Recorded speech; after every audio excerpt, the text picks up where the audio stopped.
is brought to you by the People's National Party. Make the trumpets blow. Jamaican people want better. Economy coming like stormy weather. Ancestors are turning on them grave. To get Chelsea all we can do it together. When we look at the future of precipice we see, Jamaica needs the vision of the PNP. People said the bag of promises them can't carry go shop. And the crime rate getting high. I wonder when it does now come Rex. Jamaican people want better. Economy coming like stormy weather. Ancestors are turning on them grave. To get Chelsea. The proceeding was brought to you by the People's National Party. All right. The scale of dealing with anti-corruption issues. So there is a learning curve that we are going through. What is important is that the government supports the development of the institution so it can accelerate very quickly on that learning curve and provide the resources so that they can move very quickly on the learning curve, and that the government does not intervene or interfere. And that message goes to the opposition as well. Leave the anti-corruption and policing agencies to do their jobs. I know why you come to me with that foolishness, you know. You elect a prime minister, and is a prime minister run the country. It is time we learn to hold our leaders accountable for their actions and stop making excuses for them. Stop making excuses. Otherwise, go elect the people who really run in the country. And I don't want to right there that stupid argument. Hold the people you elect accountable and stop making excuses for them.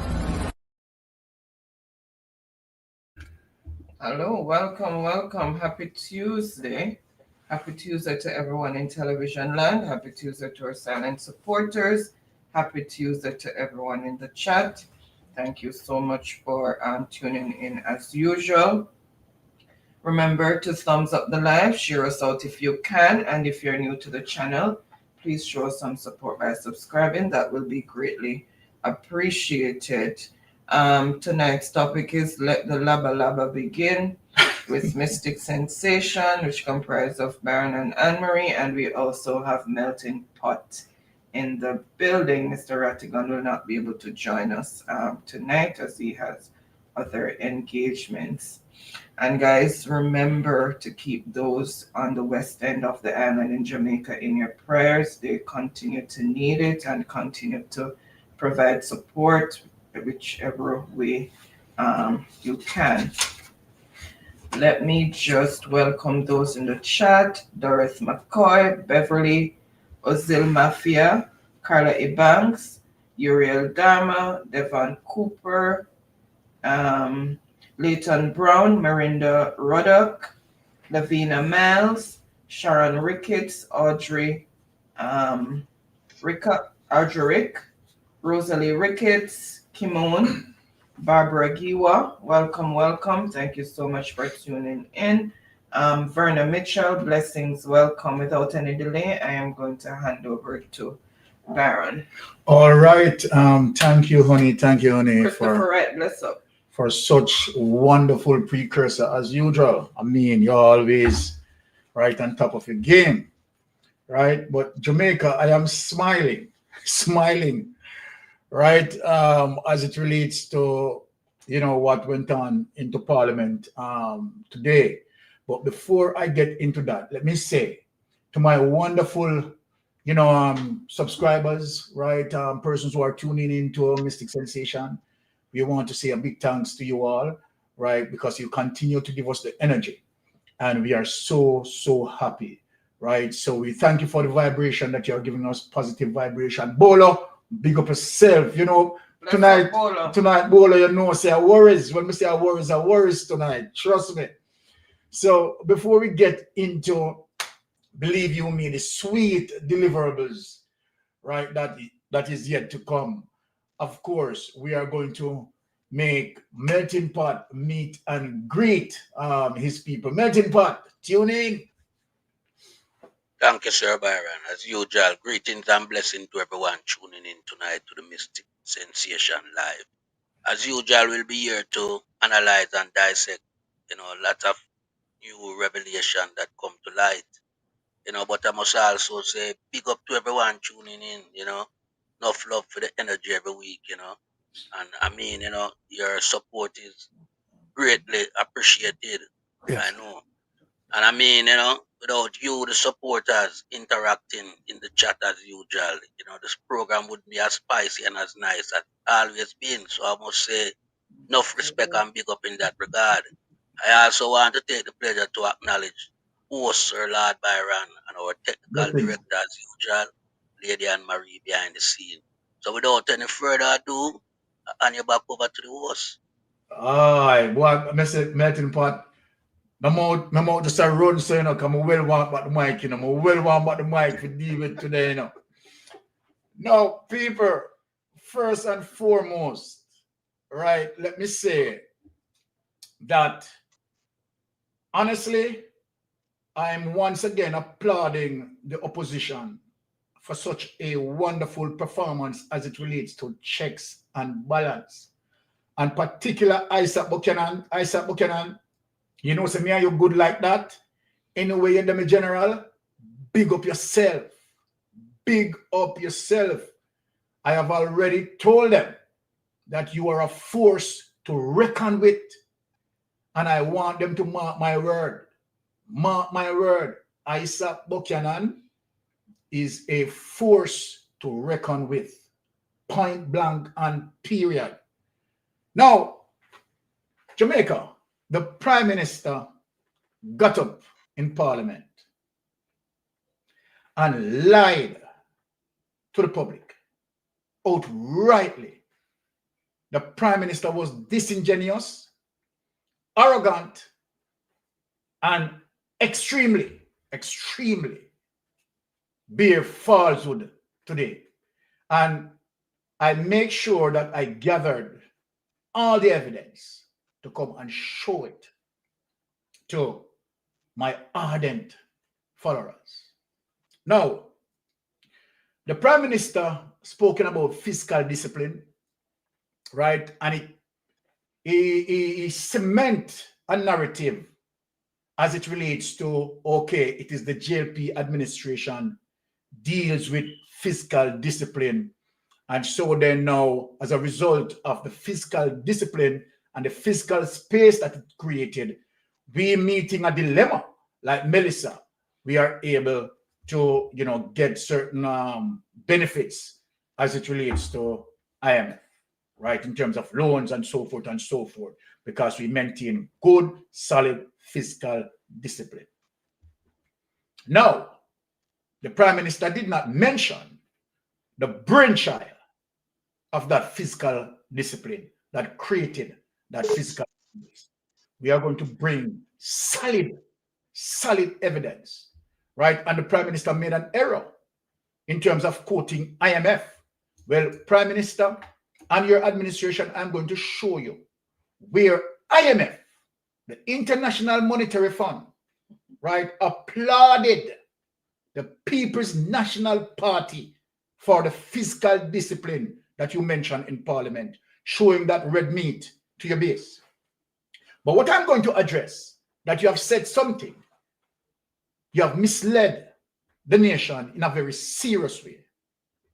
And not only that you have misled the nation, it was extremely corrupted in terms of what you had done. Quite disingenuous. When you spoke about the corruption index. This is what I want to address you on and show the nation that the corruption index, as according to what you claim, did not support you. So it's either two things, Andrew Warnes. And I want for any persons, I wouldn't mind that Big Mama listening and Draws Davis. I would mind, right, for any persons, right, to come forward, right, on my channel and challenge me right, as it relates to what I am going to speak of as it relates to the corruption index. The corruption index clearly stated that Andrew Holness' administration is extremely corrupted. The corruption index did not hide that, but the prime minister of the audacity to say, check all entities as it relates to those reports. Well, Prime Minister, I'm going to show you the report. I'm going to show you two reports, right? As it relates to the corruption index and as it relates to mainstream media. You are, trust me, you are so barefaced, and I know when I put it out tonight, right, other persons, mainstream media, is going to definitely speak to you on the matter. Now, let us hear the Prime Minister speaking about fiscal discipline and the corruption index. I want you to hear it for yourself in terms of how the Prime Minister being disingenuous. US $415 million from the IMF under the large natural disaster window, of the RFI, and US $200 million from the CDB, the Caribbean Development Bank. The second category of funding, second component of funding, would be US $2.4 billion in private capital mobilization. IDB Invest, the International Finance Corporation, and the Multilateral Investment Guarantee Agency will mobilize private investment through public-private partnership models. Madam Speaker, it is important to note that mobilizing private capital will be critical not only to scale up recovery efforts, but also to preserve fiscal space. It is not intended for the sovereign debt pool. This is not intended, Madam Speaker, for the sovereign debt pool, and the private financing pool will operate independent of each other. The plan is to use innovative public-private partnership solutions and structures that blend public and private finance and expertise throughout the recovery and reconstruction process. The third component would be grants and technical assistance. The third important component of the overall financing package would see the 5 institutions committing to provide technical assistance and policy advice services. This would include,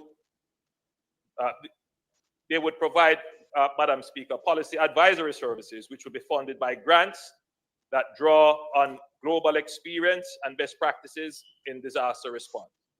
So far, US $12 million in grants would have already been mobilized from the IDB, the World Bank Group, and the CAF, with more to come.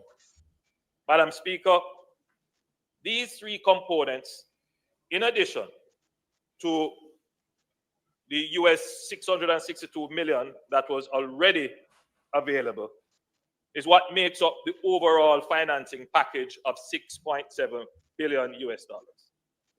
This is the single largest and most comprehensive development financing package ever assembled for Jamaica.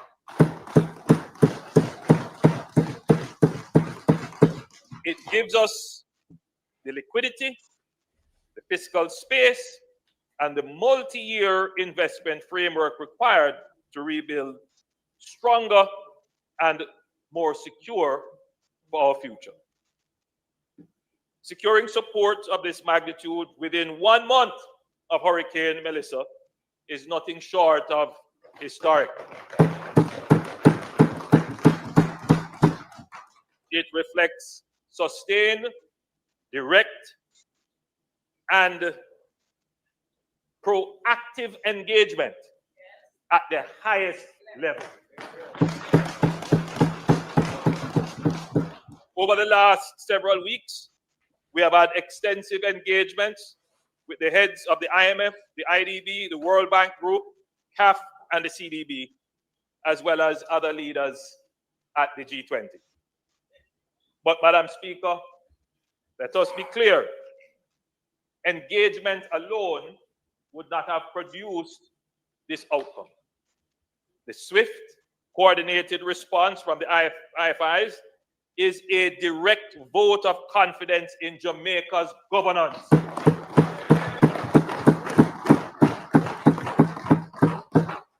It reflects the credibility we have built through the years of fiscal discipline in managing our economy, in reducing our debt, in strengthening institutions, in managing corruption. Stop it. Which is the lowest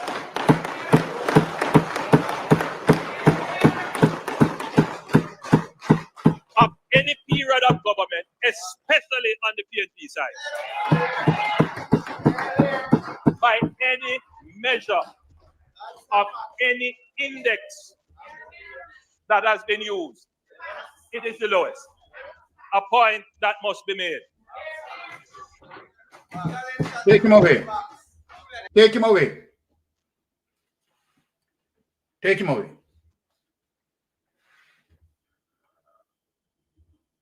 People, you heard what Andrew Owner said.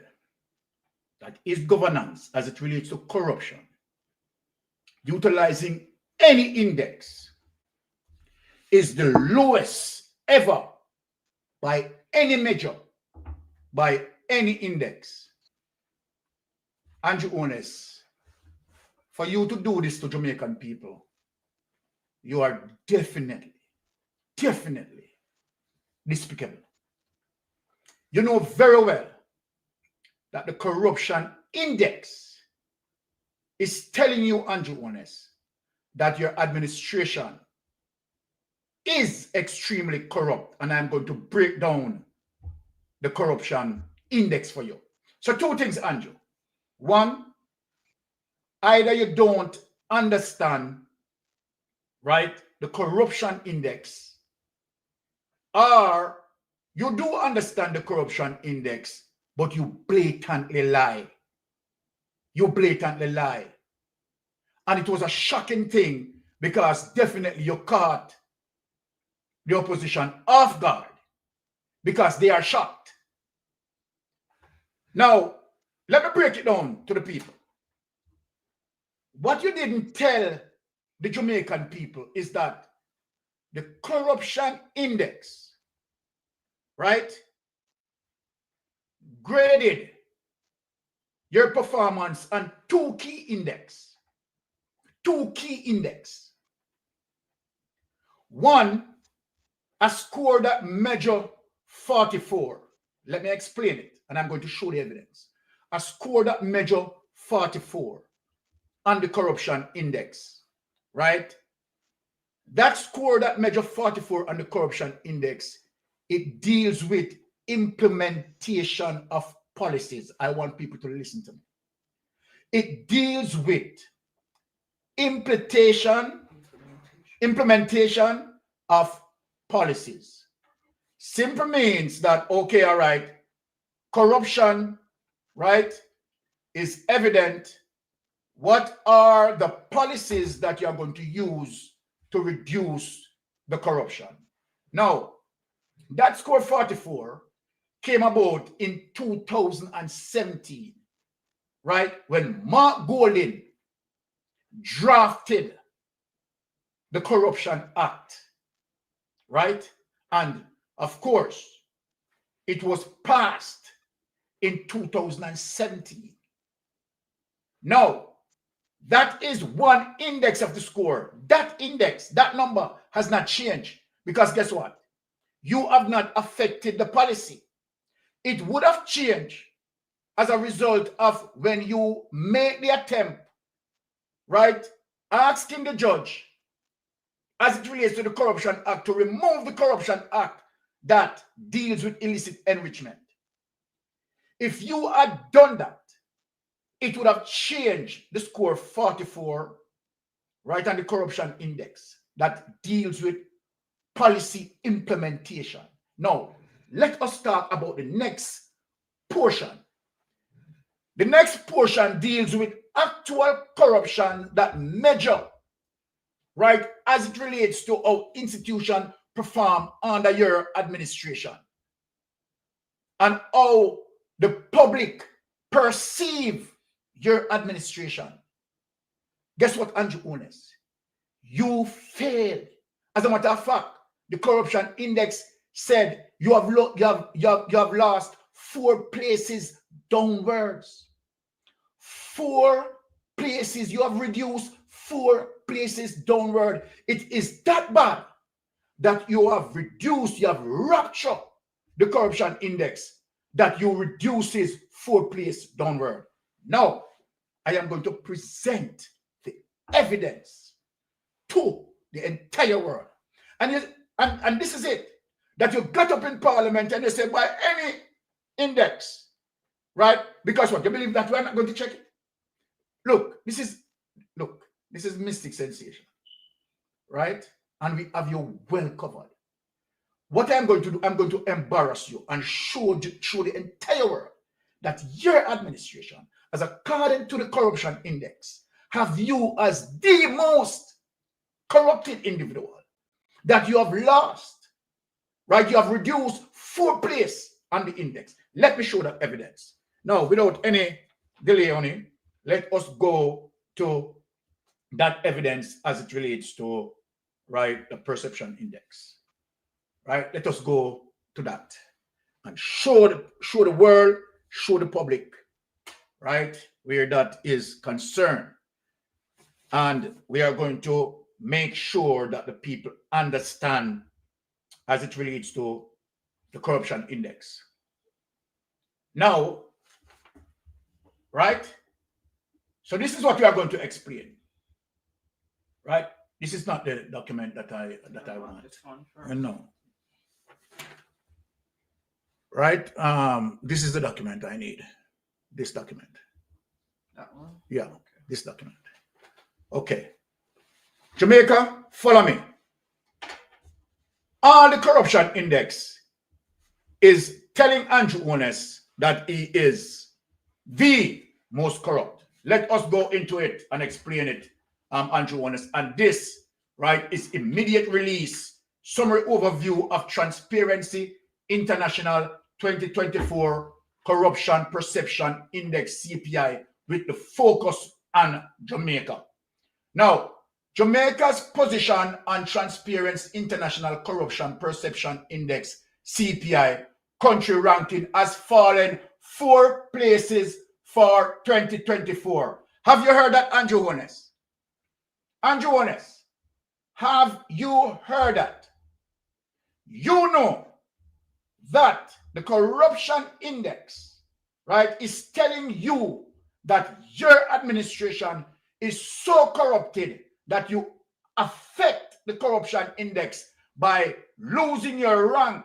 4 has fallen 4 places for 2024. And when the 2025 one come out, you understand, it is going to be worst. Now, Jamaica is now ranked number 73 out of 180 countries compared to 69 out of 180 countries, right, in 2023. So you see, right, as it relates to how you reduce in the ranking. Now, the TI 2024 CPI was released at 12:01 a.m. today, Tuesday, February 11, 2025.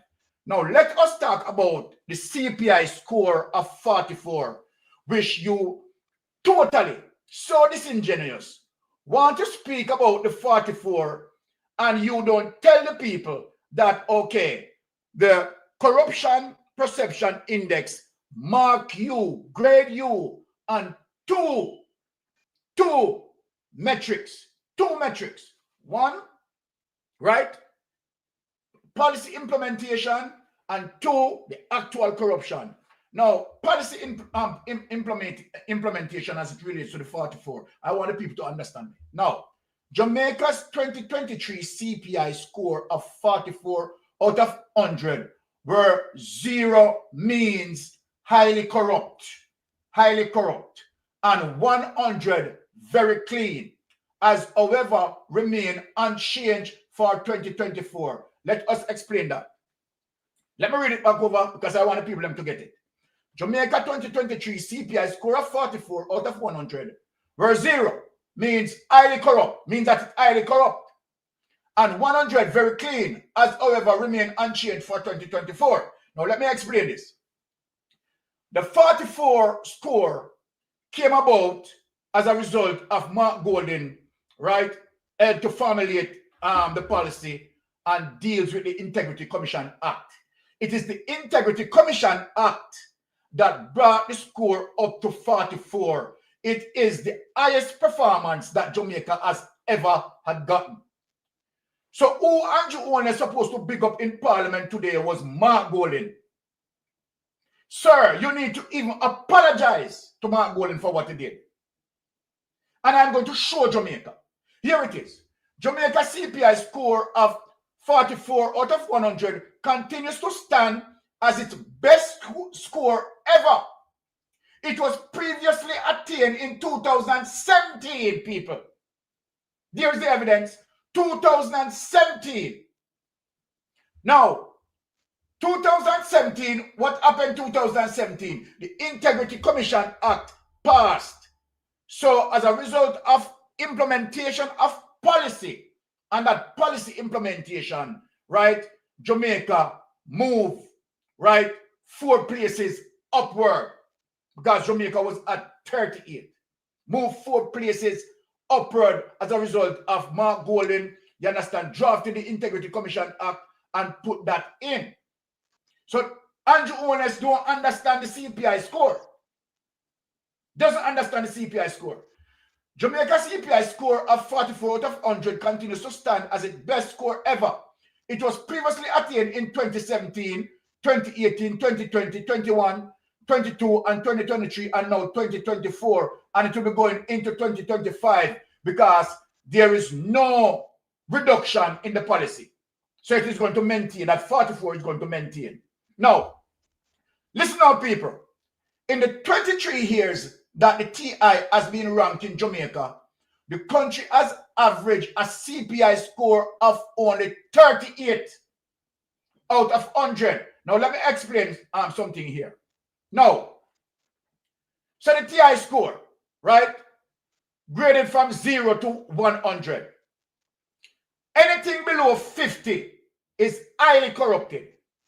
Anything above 50, right, is okay. So let us look from 0 to 100. Anything below 50 coming down is highly corrupt, right? Anything above 50 going up is good. Not so bad.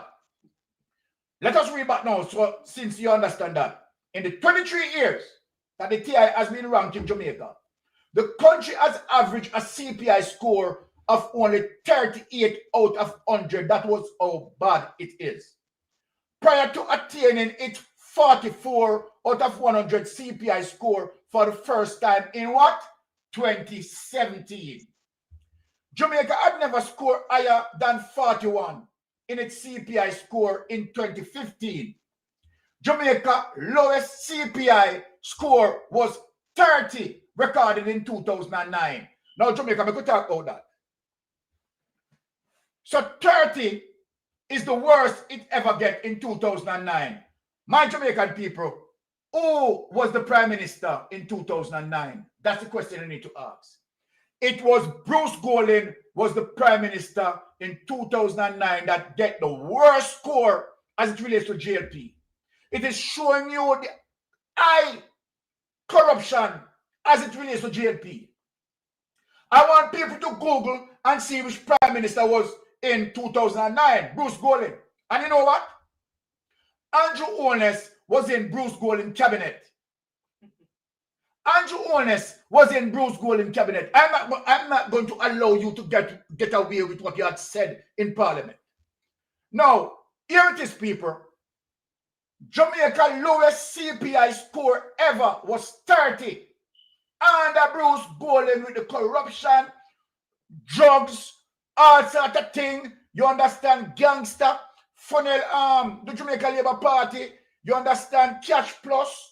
the corruption of Cash Plus, Olint, and all of them corruption there, under Bruce Golding, where Andrew Wallace was a part of the cabinet, was the worst corruption in the history of Jamaica. And I'm going to say it in people, see it, Jamaica lowest CPI score ever was 30.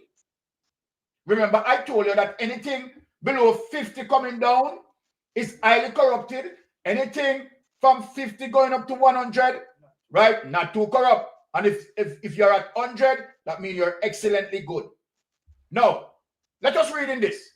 Instructively, Jamaica CPI jump in TI 2017. Ranking came in the same year that Parliament passed a long-awaiting anti-corruption law, the Integrity Commission Act. Talk to me, people.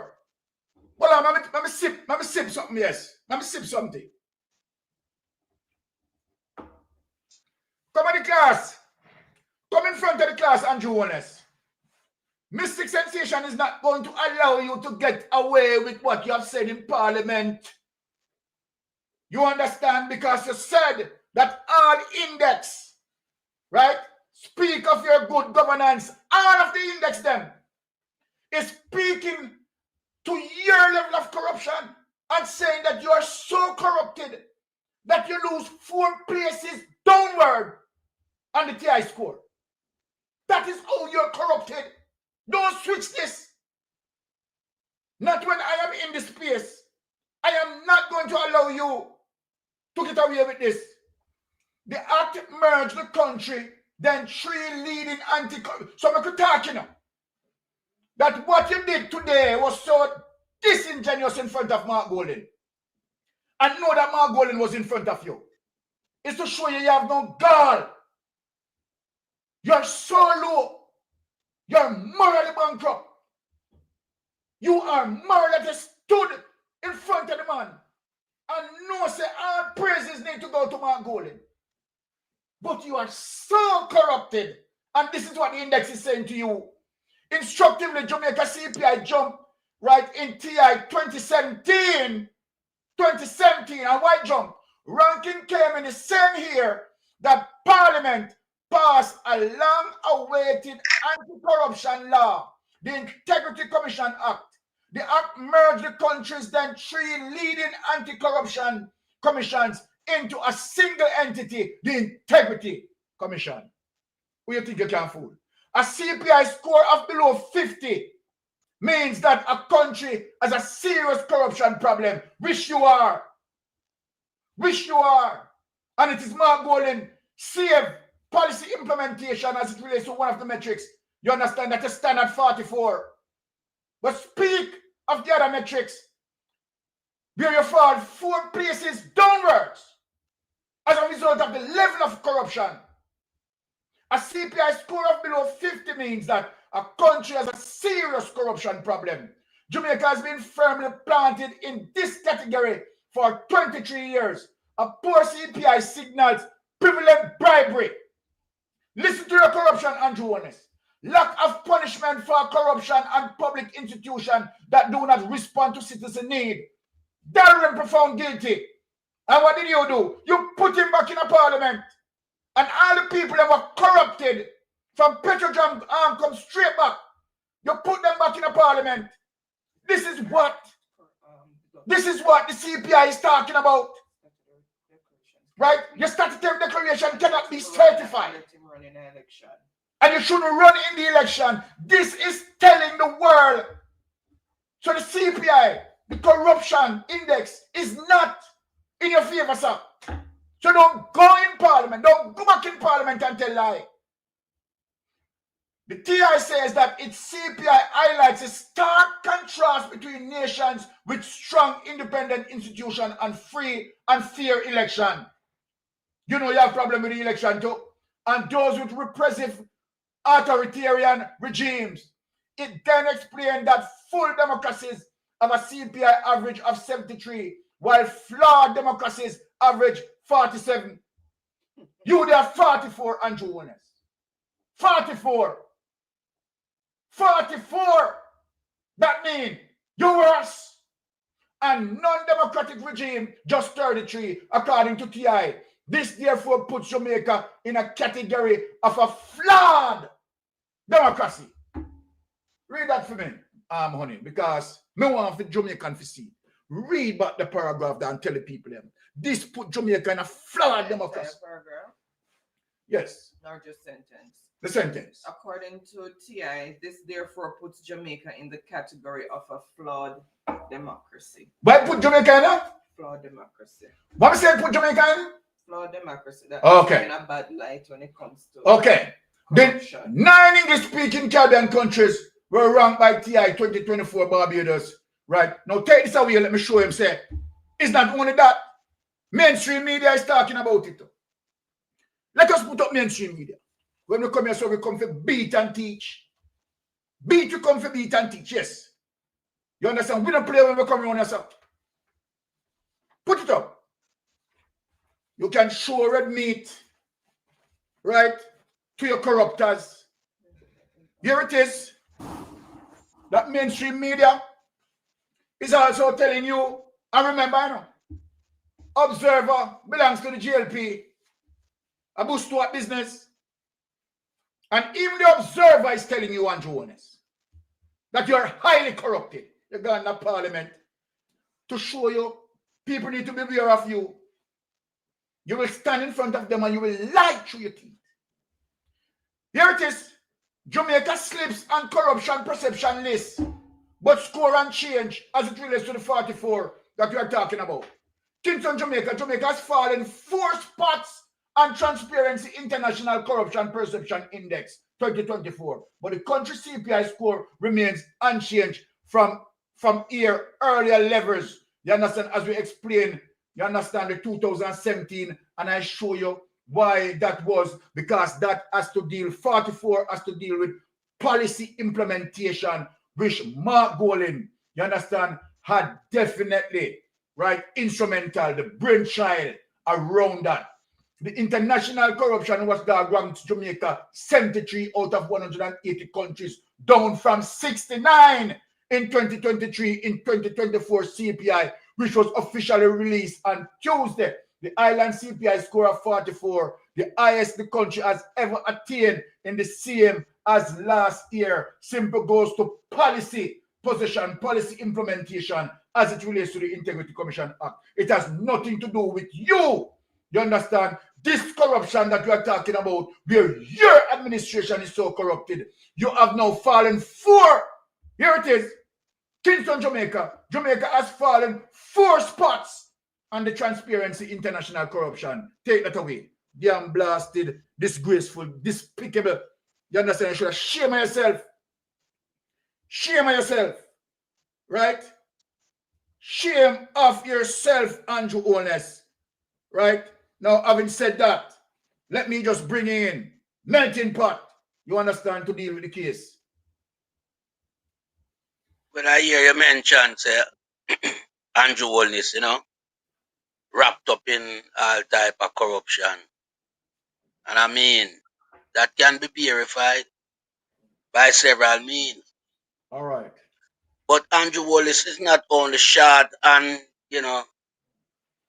leadership quality, but him short and understanding what the CPI, represent and how it's been looked at and how you read the CPI index. Andrew Holness is reading the CPI index back where? Exactly. That's what he's doing. He doesn't have a clue as to how the CPI index reflects when you're doing good from when you're doing bad. So he think that because, him there far team are do good. I mean, come on, it's not the lowest you get to 0 that make you look good. The further you are from 0, that's what make you look good. So the closer you come to 0 and Honest, it means you're in a bad state where corruption is concerned. So just get that idea now and, understand fully well. Remember, I always tell you, Prime Minister material and, surplus to requirement. Because not even the CPI, you clearly don't understand it. But I go and tell you what the body that gives out the ratings. You say no matter whichever strategy them come up with and utilize, your government have the best. Your government along with Bruce Golding have the worst. And that's on record. Because what the authority look at to grade a country in terms of where they sit on the CPI index. They look at the behavior pattern within the government structure and the society. Now when they hear about Petrojam, when they look at that Rimple, Royal Reed case, widespread state killing of Jamaican citizens without any proper investigation being done and taking into account the amount of lies surrounding, what video project, $3 trillion missing, Prime Minister under investigation, several shipment of cocaine without anyone being charged, several shipment of guns and ammunition without anyone being charged. And we could add a lot more. You understand? But these are some of the topics that these people look at. What is happening? How the society perceive the government as it relates to corruption. What is the views coming from the society? And I sure know 90% of Jamaican, view Andrew Wallace administration as fully corrupted. Because when the Prime Minister who, head, the cabinet in terms of he being in charge and the leadership of the party is under investigation for illicit enrichment. When the CPI take a look at the amount of Ponzi scheme the Prime Minister involved in that him name mention of, such as SSL and the rest, that constitute Andrew Holness administration to be morally bankrupt where corruption is concerned. And so for Andrew Holness to, be in parliament and standing up in front of Mark Golding and making this type of comments, it's dumbfounding. And the only thing I can attribute to the Prime Minister is that he does not have a clue as how to read the index. So he's reading it from the opposite end. But we all know that Andrew Holness, administration precipitate the voters' confidence and the trust given to him by, the electorate of Jamaica. And based upon the wide level of corruption and injustice and, him cannot be trusted neither his administration. Corruption must be one of his, highlights throughout his political career. Because Andrew Wallace has been stained and marred in corruption and has always find himself embroiled in a lot of, unwanted controversy, as it relates to Dalrymple being brought back, Royal Reed being still seen around the party campaign. I mean, Wheatley from Petrojam still, operate as a member of parliament today as we speak. The Prime Minister himself, who we all know was under investigation long time before the general election, was allowed to continue actively. And I mean, there were also 10 other members from within his cabinet, but because of reasons beyond, people control based on the gag order, them name could not be released. And so a lot of these members from within his administration were allowed to participate in the general election, which anywhere in the world would have never happened. And so what Andrew Wallace's administration has done is to destroy the democracy and the fabrics of Jamaica parliamentary system and how it's operate. And we know a lot of illegal people end up being a part of the election and probably still in parliament. I don't know if all of them did lose them seat, what the numbers are, but I know a lot of them are still now in that honorable house. You understand? So Andrew Wallis should not come out and talk about these things as it relates to corruption. Let us move on to the other topic that he make mention of. As it relates to, direct vote of confidence in Jamaica finance being achieved basically because of his fiscal discipline. I mean, the whole fiscal program was designed and created by Portia Simpson, Peter Phillips, and Mark Jefferson Golding. As it relates to the time frame when they had to go back to IMF and crawl on their knee, that was put in writing as a law to guide future IMF, package that Jamaica get and what IMF require from Jamaica in terms of paying back their loan. Everything was set in stone. He could not have done anything different but to pursue along the line. So where that fiscal discipline is concerned, that was drafted by People's National Party under the then Prime Minister Portia Simpson. Now Andrew Wallace talk about securing the package in 1 month is nothing short of miracle. Why Andrew Wallace could secure that package? It goes back to the same principle that Portia Simpson said in terms of the fiscal discipline that had to be maintained, that could not derail. Because here it is. It's the same administration, that Andrew Wallace was a part of, that was led by Bruce Golding, that brought Jamaica to its knee. Why Portia Simpson had to seek the intervention of Congresswoman Maxine Walters, and Maxine Walters has to go and start some good friends of hers to lobby on behalf of Jamaica.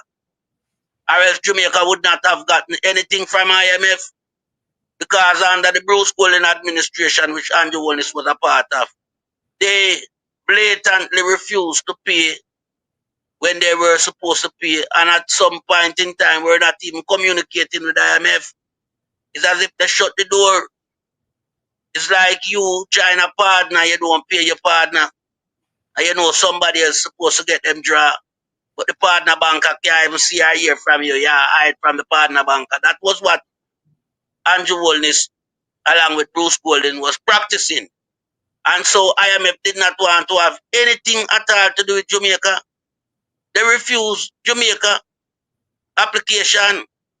And so it took resilience from Portia Simpson and her team to get the IMF around the bargaining table so that Jamaica could, get a kickstart. And during that same period of time, Portia Simpson had to come and utilize an emergency package from out of the National Housing Trust, which the said Andrew Wallace administration and himself was, remonstrating her over the fact that she's going to the National Housing Trust to borrow, to use the money as part of the budget. But here it is today. Andrew Wallace live on the IMF, on the National Housing Trust. So, the whole system that this man formulate whenever I speak to Jamaica is to tell lie, blatant lie. And he has no regard for the people of Jamaica. He insults everyone intelligence. You understand? This is what he's doing. Because he thinks that he can come and speak the most lie in front of the population and nobody will hold him accountable. Well, I know I will hold him accountable based on the knowledge I have surrounding the whole, spectrum of what he's speaking about. Byron will hold him accountable. Lonesome will hold him accountable. Even Lady Anne Marie will hold him accountable, because we are all privy to his behavior and how he runs Jamaica. We are privy to what he brings to the table. And the only commodity that Andrew Wallace brings to the table is lie. So Andrew Wallace cannot come and talk about nothing in regards to those criteria that I just outlined. Now, in 2017, when Jamaica attained its highest ranking, was when, Mark Golding drafted the Integrity Commission Act. And so it was put into law, and, it sort of curtailed the high level of activity that was, being carried out by various people in society. Now, Andrew Wallace himself damaged that,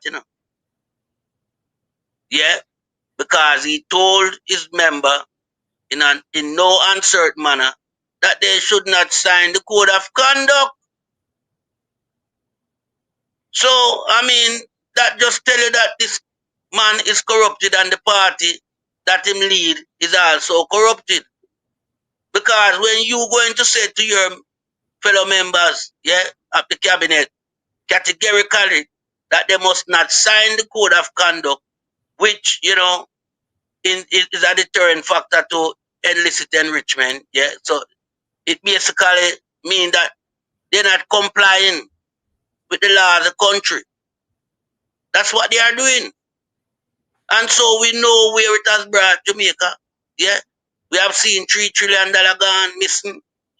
You understand? And many more trillions missing through corruption between the period of 2010 and 2025. Yeah, over 6 trillion. So Andrew Holness have a problem. And the problem that Andrew Holness have is to just come and lie and what I always say is desecrate parliament. Because parliament is the honorable house, And if you go in there as a supposedly honorable minister, and you lie in that house, then you desecrate that house. What Andrew Wallace has done over the years, a decade, so to speak, is desecrate parliament to the extent where parliament has become a house of, confusion and contention. I mean, even this afternoon, it was like that because, something had to be retabled, had to send back, correct and then retabled. And that was a section of the Minister of Finance presentation.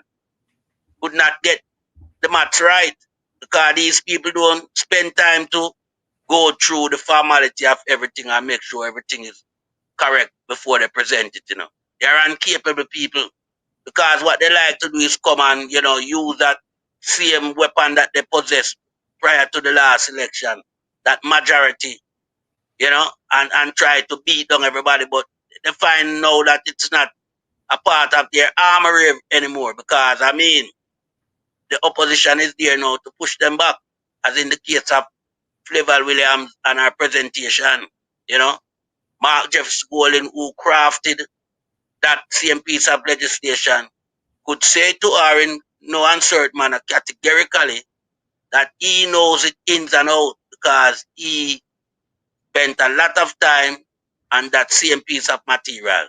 So what they had to do, they had to send it back. They had to send it back to get it reprint. So this is the problem we have when we have incompetent leaders, and the whole member behind them, they're also incompetent as well. There are several, debates that, took place today, and there are a lot of issues that need to be resolved.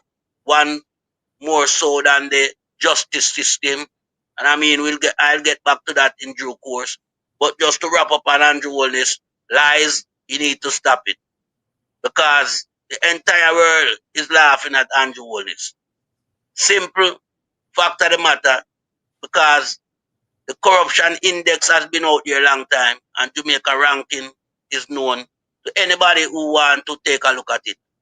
So for Andrew Holness to continue to lie as it relates to corruption, we're having a problem with that. And that is why we know we cannot trust this man, because he believes in corruption to the extent where he lies on corruption. Now he'll back the floor to my brother. All right. Thank you for that, melting pot. Now, the Prime Minister also spoken about physical discipline. Physical discipline, right? And trust me, Jamaica, again, being disingenuous, right? Want to cement the narrative that his administration performs excellently well when it's come to fiscal discipline. And as such, right, he's now getting the benefit from IMF because of, obeying those fiscal rules and guidelines, right? That is totally disingenuous. Now, Prime Minister, I am going to put out, the IMF, right, is saying to all of us, that the People's National Party is the brainchild for fiscal discipline. The IMF is also saying to everyone in the world that the Jamaica Labour Party, right, had destroyed the economy of Jamaica. And it took Portia Simpson and Dr. Peter Phillips to bring it back. And here you are today. After Portia Simpson put the economy on a red carpet, here you are today telling lies. Then how can anyone trust you? If you cannot do the honorable thing by speaking the truth to the people, how can anyone trust you? We have the evidence. Now, enough of my talking. Let me share the evidence. But first, to show you the evil of Andrew Owners, let me build the background. You know that, okay, we had experienced, right, such a dilemma as it relates to hurricane, the catastrophe. And you are using this as advantage in terms of wanting to gain political mileage as opposed to really partner with the opposition, right, and try to save people's lives. Right now, people are dying. Right now, as we speak, the government has not reached several people. And the PR, while they are doing the PR, you're losing on the PR. Because guess what? Other persons are reaching those people. Other persons are reaching those people. We have seen Asafa Powell. We have seen Buju Banton. We have seen Sean Paul. We have seen Shaggy. We have seen all who we have seen. While you are saying that you don't have access to certain people, but while you are saying that you don't have access, the Lana Sieve right is saying that they gain 93% of access in terms of clearing those pathways. But let us not stray, right? Let us talk about the fiscal discipline that you have spoken about and your brags about. We are going to expose you tonight. That you are just evil. All I can say to Jamaica, you and Jonas, you're just evil. So let me just get into the information. Now, hear what Big Mama has to say. Right?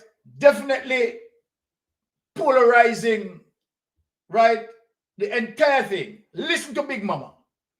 And we are going to disgrace Big Mama. We are going to disgrace Big Mama. Listen to Big Mama. Yes. Yes. That is a big achievement, sir. Big. And the other thing now, I'm seeing more and more of this information coming to hand. Melissa struck us on the 28th of October. Today is the 1st of December. Right?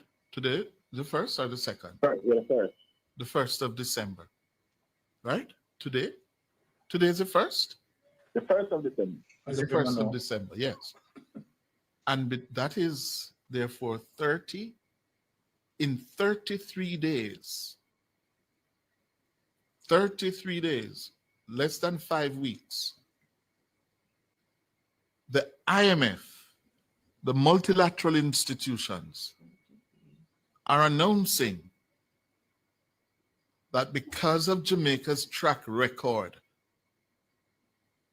of fiscal prudence, they have already committed nearly US $7 billion of the US $9 billion that Jamaica will need over the next 3 to 5 years to rebuild after Melissa. That is an outstanding vote of confidence in Jamaica and the administration of Andrew Michael Holness. And who don't like it, hug it up, tough luck. That is the reality. All right, take it away. Take it away. Who don't like it, hug it up. Tough luck. Now, Big Mama, you said that it is a great achievement. I am happy that you say that. And you have read something, but it seems like you are not putting your thought to it. Track record. Track record, what that means. Over a protracted period, a prolonged period, right? History bearing that. The foundation. Track record. Right?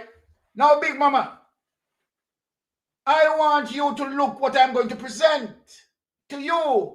And what I'm going to do now to you now, Big Mama, is show you the entire track record, right, of economic performance, right, and non-performance. And I'm going to show you the track record that whenever JP goes in power, the economic performance reduced significantly. And it is always the People's National Party have to build it. So what I want for you to do, Big Mama, pay attention to me tonight. And I want to get George Davis in terms of my presentation. And when you are going to speak tomorrow, speak of what I'm saying. If you're not speaking, right, and try to say, okay, all right, Mystic Sensation is not telling the truth. I want you to speak on the record that I'm going to present to you tonight. I am going to give you the conviction of history. And I'm happy that you said, right, it's indeed a conviction of confidence, voters' confidence, a conviction is to show you that the People's National Party is indeed deserving of it. Now look, pay attention, Big Mama. And see here, people, International Monetary Fund. This is the IMF website. IMF Lending Case Study, Jamaica. So, you see where we go? IMF itself. IMF. So, Big Mama, listen now, Jan George Davis. Jamaica and the IMF, the power of partnership and ownership. Right? This was written May 2019, right? By the IMF executives. Now, here it is, and let me take time because me see it say me have a spoon feed you know. Right? Me see it say me have a spoon feed you know at this point. So I'm going to give you the history and the background as it relates to IMF. Now, here is IMF building a little background for you, Big Mama. Here what it says. After gaining independence in 1962, Jamaica enjoyed strong economic growth. So when Andrew Holness said it has never happened and it only happened under his administration, that what I read is telling you that Andrew Holness is diabolically mendacious. Andrew Holness is diabolically mendacious. Let me read it over to you again, Big Mama. After gaining independence in 1962, Jamaica enjoyed strong economic growth and achieved middle income status quickly. Have you heard that, Big Mama? Testimony from the IMF, not from nowhere else. 3 decades later, income started to plateau. including following a massive financial crisis in the 1990s and further setback after the 2008 global financial crisis. Challenges have ranged from policy missteps that led to high public debt to vulnerability to natural disasters, emigration and brain drain, and high crime. By 2013, come here, Big Mama. What that said?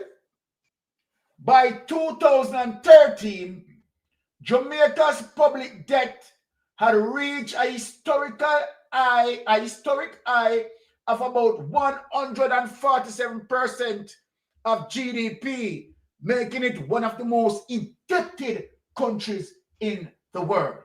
Let us speak about the last two sentences. By 2013, let me teach Jamaica something. Portia Simpson just took over from Bruce Golding. And this is what Mama P inherited. Here it is. Jamaica public debt had reached a historic high of about 147% of GDP, making it one of the most indebted countries in the world. Now, let me tell you something. Mama P, she's not male, she's a female. But this female carry more balls than male. This level of the economy falling in the abyss transfer now on Portia Simpson's shoulder and Dr. Peter Phillips. Portia Simpson had taken over an economy that is free falling into the abyss. Now IMF is going to speak the truth now to you, Big Mama. Speak the truth to you now, Andrew Honest. Come on, class. Program ownership and design. Now listen now. Listen to the world. I want the world to listen tonight. Program ownership and design. Make me read that out. After a debt exchange in 2010, who was ruling in 2010? Bruce Golding. And yet another IMF-supported program that went off track. Bruce Golding. In 2011, who was that? Andrew Holness. You never remember saying you was Prime Minister 2011, Andrew Holness. Andrew Holness, have you remembered that you were the Prime Minister in 2011? You took over from Bruce Golding. Now, the country was on the verge of an economic meltdown. Hold on, a Mystic Sensation that make up that, or a Pat I make up that, or a Lonesome I make up that. No, this is the IMF website.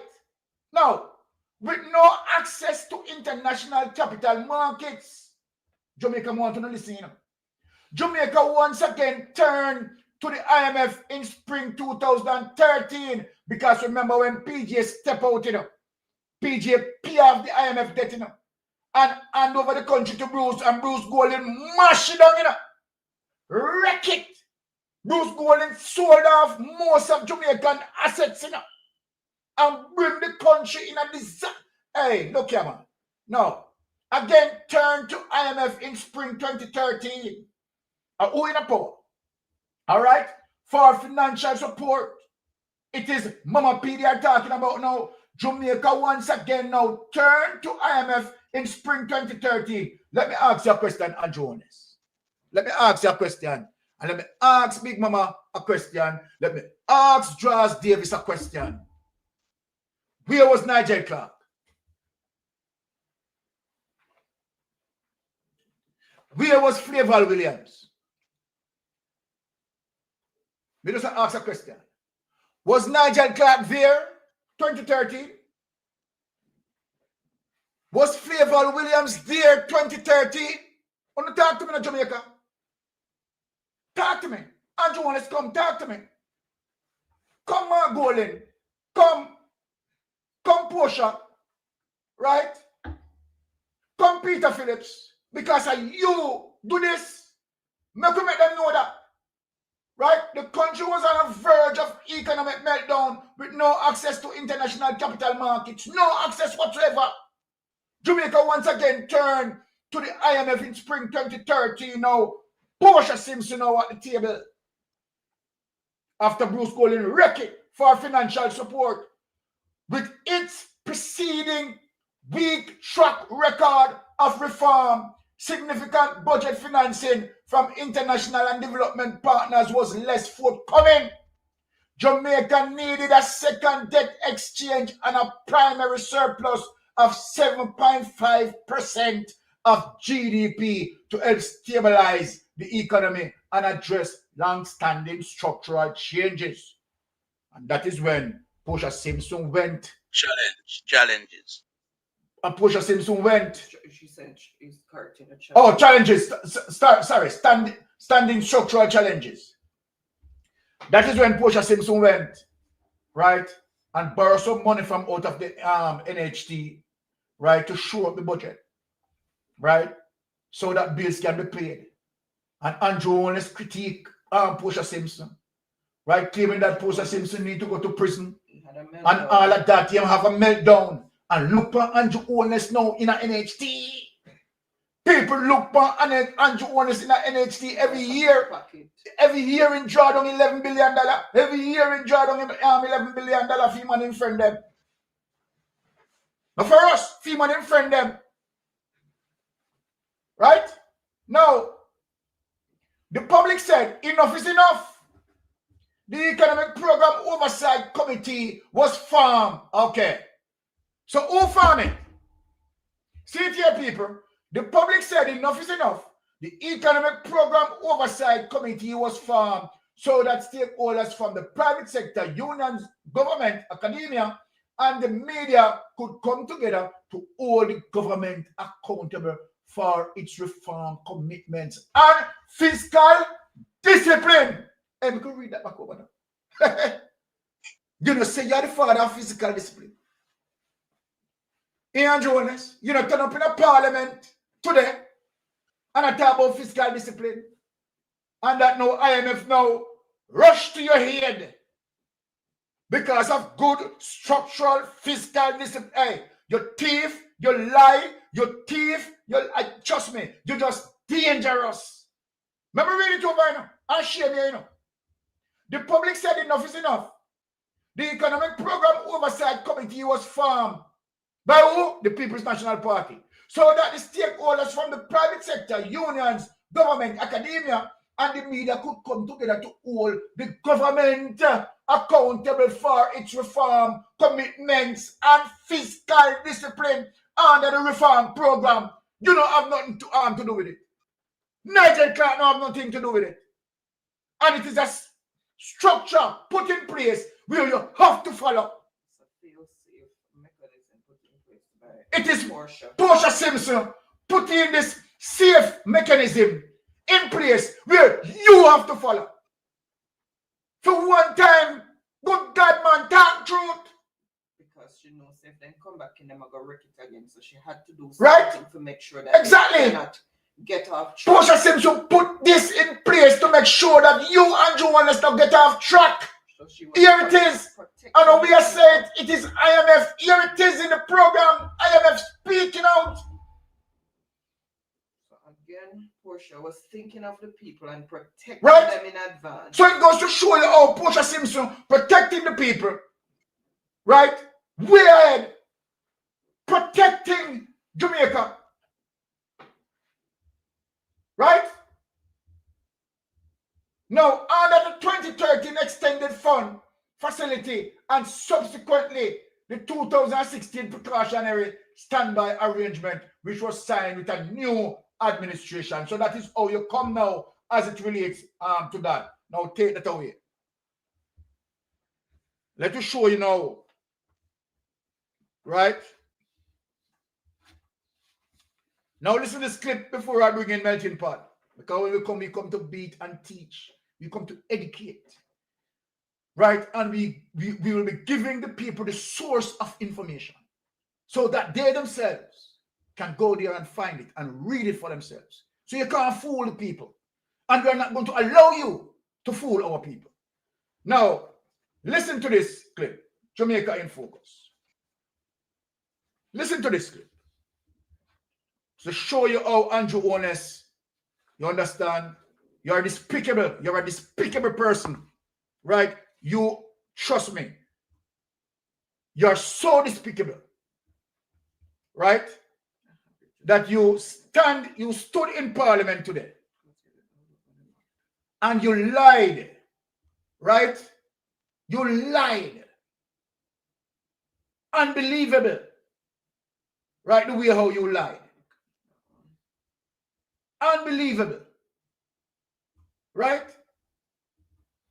And you need Mark need an apology from you. You need to apologize to the Jamaican people as well. Mighty goodness, man. Let us play that. Jamaica's economic recovery is often celebrated as a major success story, with much of the praise going to Andrew Holness. But let's set the record straight.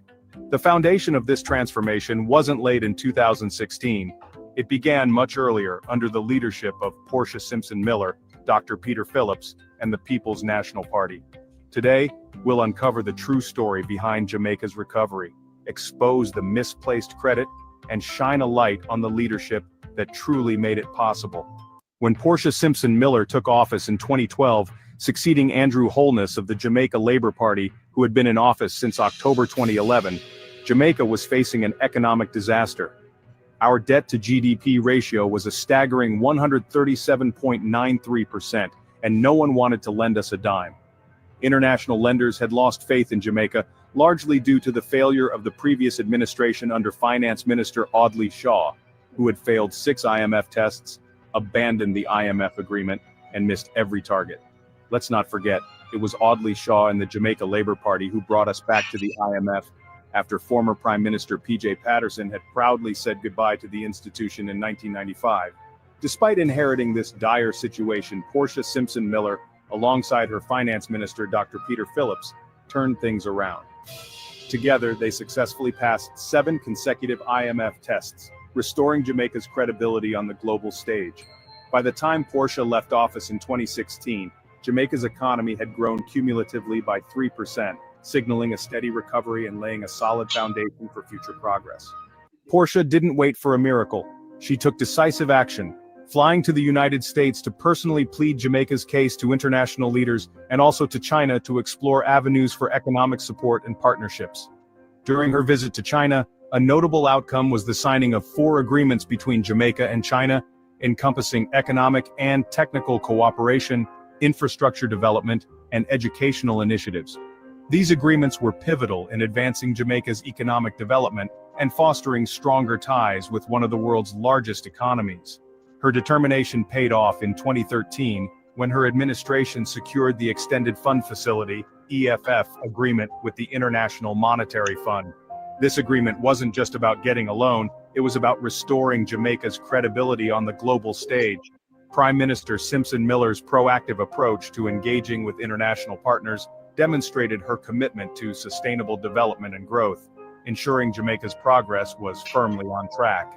Under Portia's leadership, the debt-to-GDP ratio fell from 137.93% in 2012 to 122.66% by 2016, a reduction of over 15 percentage points in just 4 years.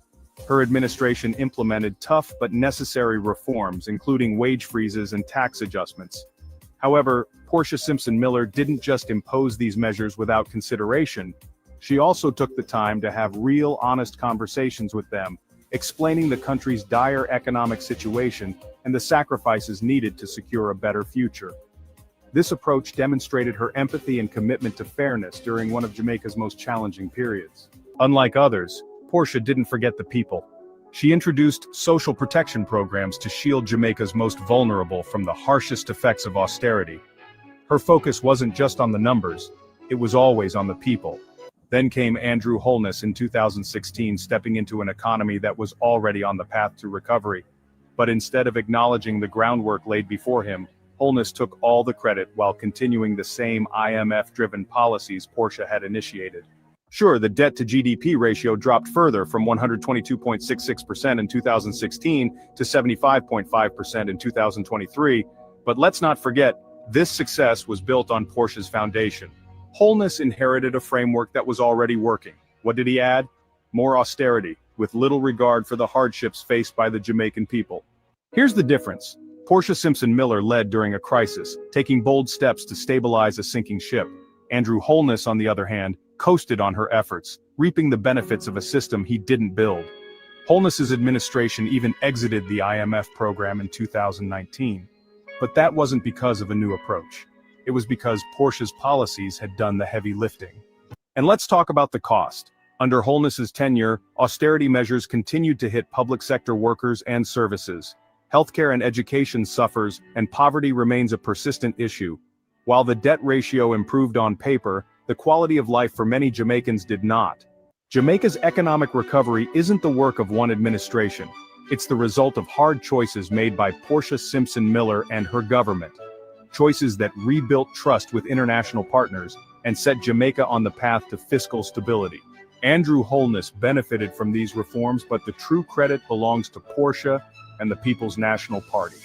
Don't let the narrative be twisted. Know the facts and recognize the leadership that truly prioritized the people. Jamaica's recovery wasn't built on empty promises or self-serving praise. It was forged through bold decisions and genuine... Now, so Jamaica, we play, right? We researched. We find the truth. And we deliver.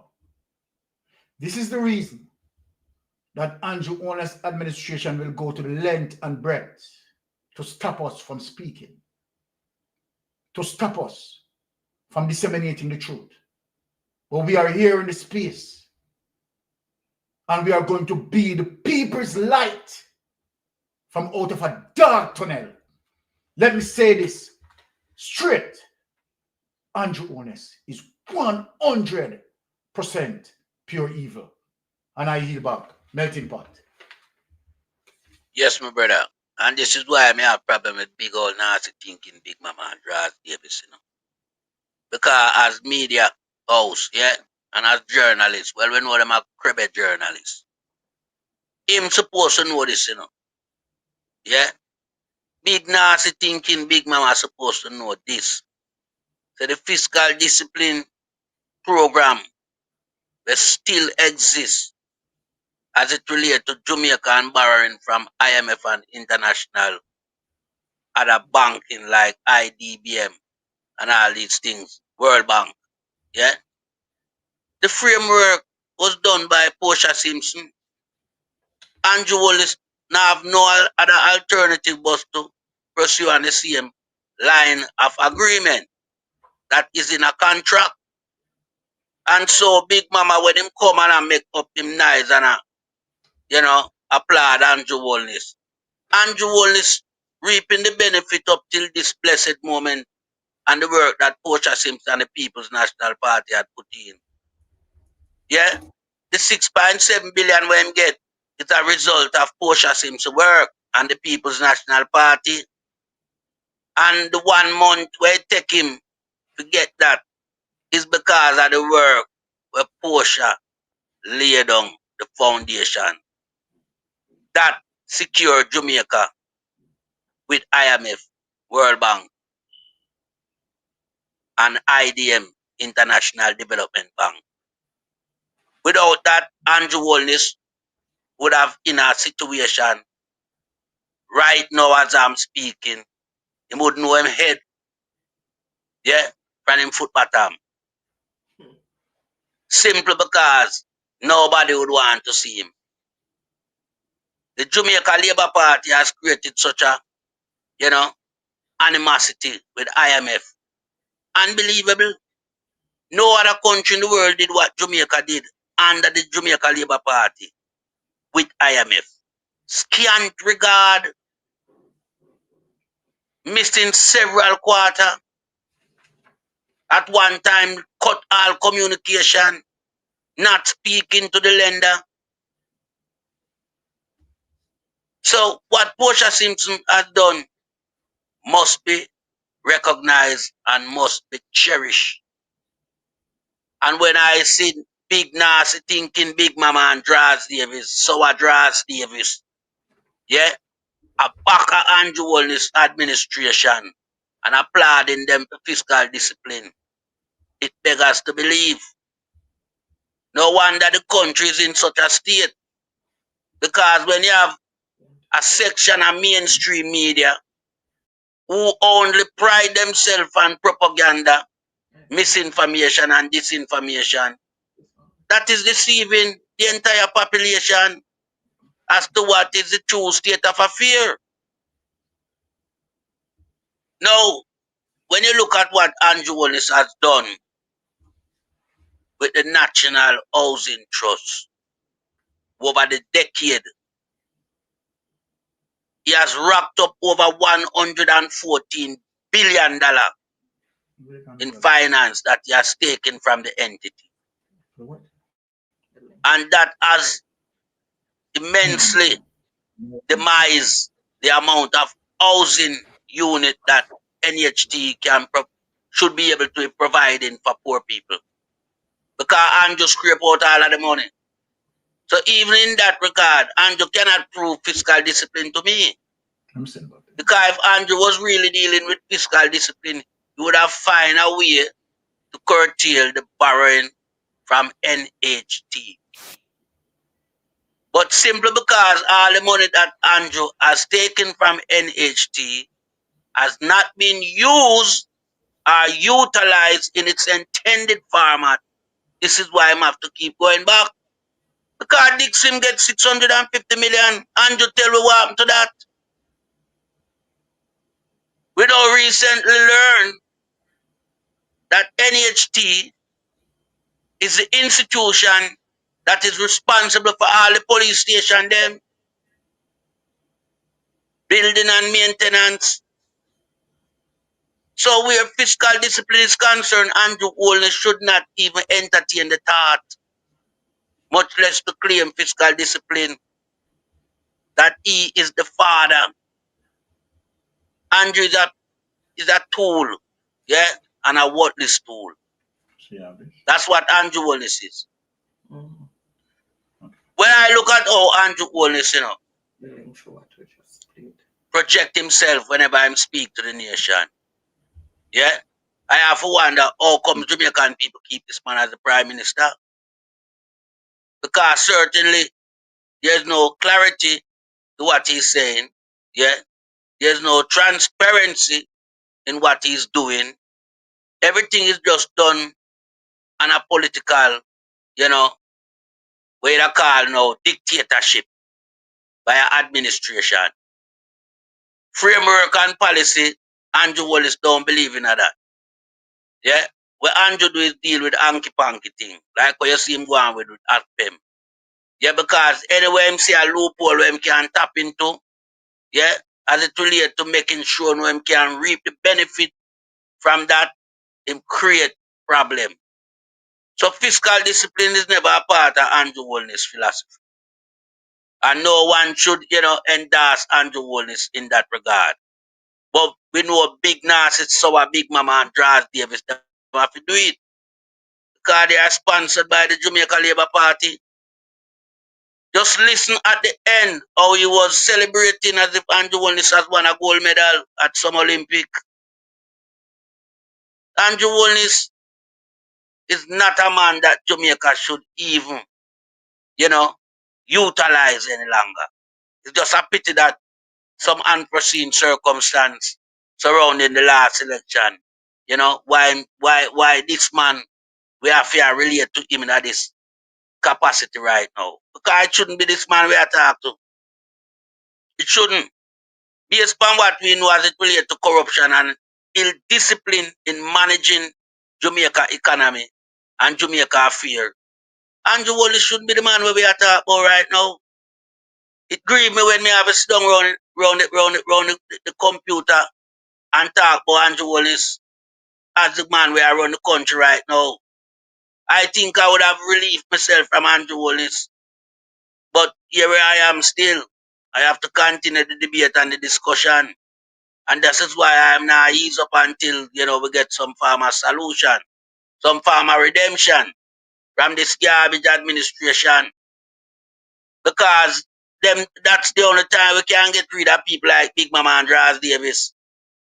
Because when you have media, media must be there to protect the rights of the citizen, by projecting, information of substance, not fabricating information to please an individual or a group or an organization.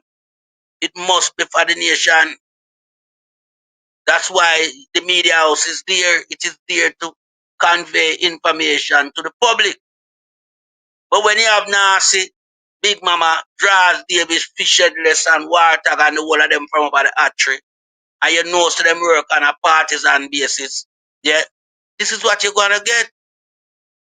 The truth is there, it is documented, but yet still Big Mama come and spin it because he want Andrew to look good. Andrew gone in a parliament and I tell lie because I want him look good and him party look good. When the reality is that several people know about what took place during that period of time when Portia Simpson have to crawl upon her knee. It documented. Yeah, it documented. And we know the whole circumstance surrounding why she have to crawl upon her knee.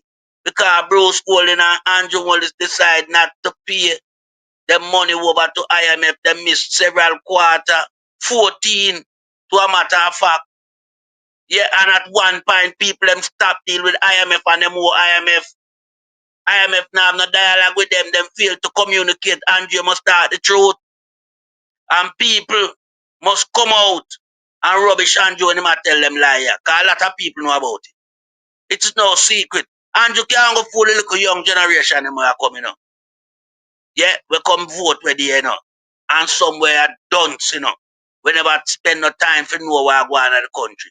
Only them Andrew can't fool.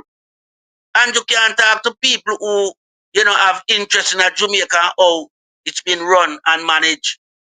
So Andrew will have to stop telling the lie. Because the lie not going to get nowhere. The lie going to sink you further and further. What you are doing, you are only deceiving the people. Yeah? And you're living on the back of Portia Simpson legacy and you must admit to that. What you get now in a year and the largest financial package of 6.7 billion US dollar is a result of the work of the great Portia Simpson, Mama P. Yeah? The people's champion. When it comes to dealing with poor people, yeah, and protecting poor people from high austerity measure and inflation, and putting in policy for poor people, Mama P, in that regard, stand tall. So you have to just know, so you need to hold your space and just continue on your merry way of corruption until we can get rid of you. And I yield back the floor to my brother.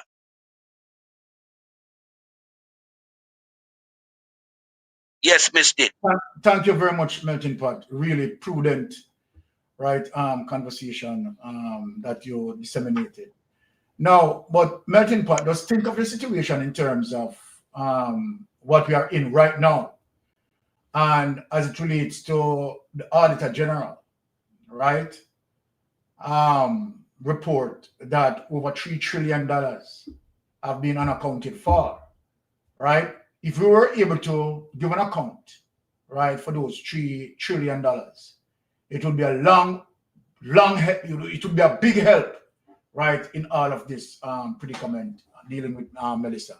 Now, let me just go to, right, some serious things. Now, I want to show Jamaica and the world how, Andrew Holness is extremely corrupt.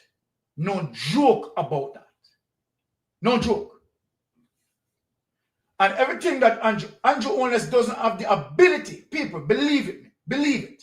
Andrew Holness doesn't have the ability to even control himself. It's like, how should I put it? Dishonesty, criminality, entrenched in Andrew Holness' DNA. He cannot help himself. Him just can't. He honestly, and I'm not being, look, people might believe that Mystic. The thing is, people in academia, civil society, right, don't want to speak out and speak the truth. Andrew Holness doesn't have the ability to do the moral good.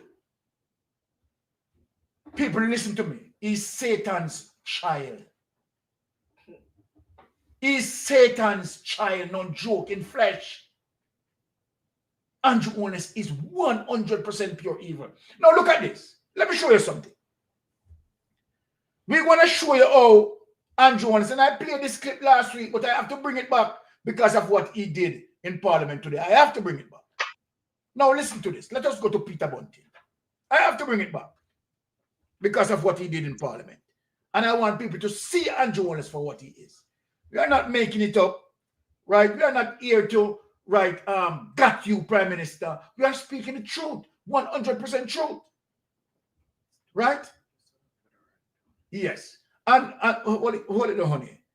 And when you come out and said we are showing misinformation and disinformation, I said to you, Prime Minister, I said to you, and I'm going to say to you again, the people would feel happy if you come out and you said, all right, Mystic Sensation is showing misinformation, Lonesome is showing misinformation, Melting Pot is showing misinformation, and these are the things that they had spoken about, which definitely is a lie. And what you need to do, speak on those things. Just don't come out and speak that, okay, misinformation and disinformation. What is the misinformation and the disinformation? What is the misinformation and the disinformation? If you can't highlight that, trust me, just shut up your mouth. Because the only time, Andrew Holness, you are not telling a lie is when the mouth shut. And I always, when my wife said, me get it wrong, because when him shut him out, him brain still at work, and him brain I think up some lie. So might be wife, you're correct. He is despicable in that regards. Now let us play this. Listen to this, people. Let me start by quoting. In the debate on the bill establishing the new Integrity Commission, the Prime Minister Andrew Holness, then said, and I quote, "As a politically independent country, we could have achieved much more were it not for corruption in many forms. Revenue leakage, due to corrupt practices, misuse of public funds, and the overall perception of pervasive corruption, all of which have served to compromise the flow of investment into our country." Listen to this, Alvin. All of which have served to compromise the flow of investment into our country. End quote. Now, this helps explain why net foreign direct investment in 2023 is less than half what it was in 2015. It is less than half. It is less than half what it was. You know, that's like pushing a knife 6 inches into somebody's back, pulling it out 2 inches and then celebrating, right? The net, listen to the data. Listen to the data. Net foreign direct investment in 2023, World Bank statistics, 376 million. In 2015, it was 926 million, right? Clearly, corruption has compromised the flow of investment into our country, based on the Prime Minister's statement. The PM The Prime Minister continued. The Prime Minister continued, and I quote, "The Economic Growth Council has also recently identified corruption as a significant retardant to growth," end quote. But let me repeat that. Prime Minister Andrew Holness continued, quote, "The Economic Growth Council has recently identified corruption as a significant retardant to growth," end quote. Now, colleagues, we understand why, notwithstanding all the economic and fiscal reforms implemented since 2013, growth is so elusive. The PM signaled it. Corruption. The PM signaled it. Corruption. But let me continue. In his message to commemorate International Anti-Corruption Day in 2020, the Prime Minister stated, and I again quote, "Under the leadership of Chairman the Honorable Justice Seymour Panton, the Commission continues to distinguish itself, operating without fear or favor,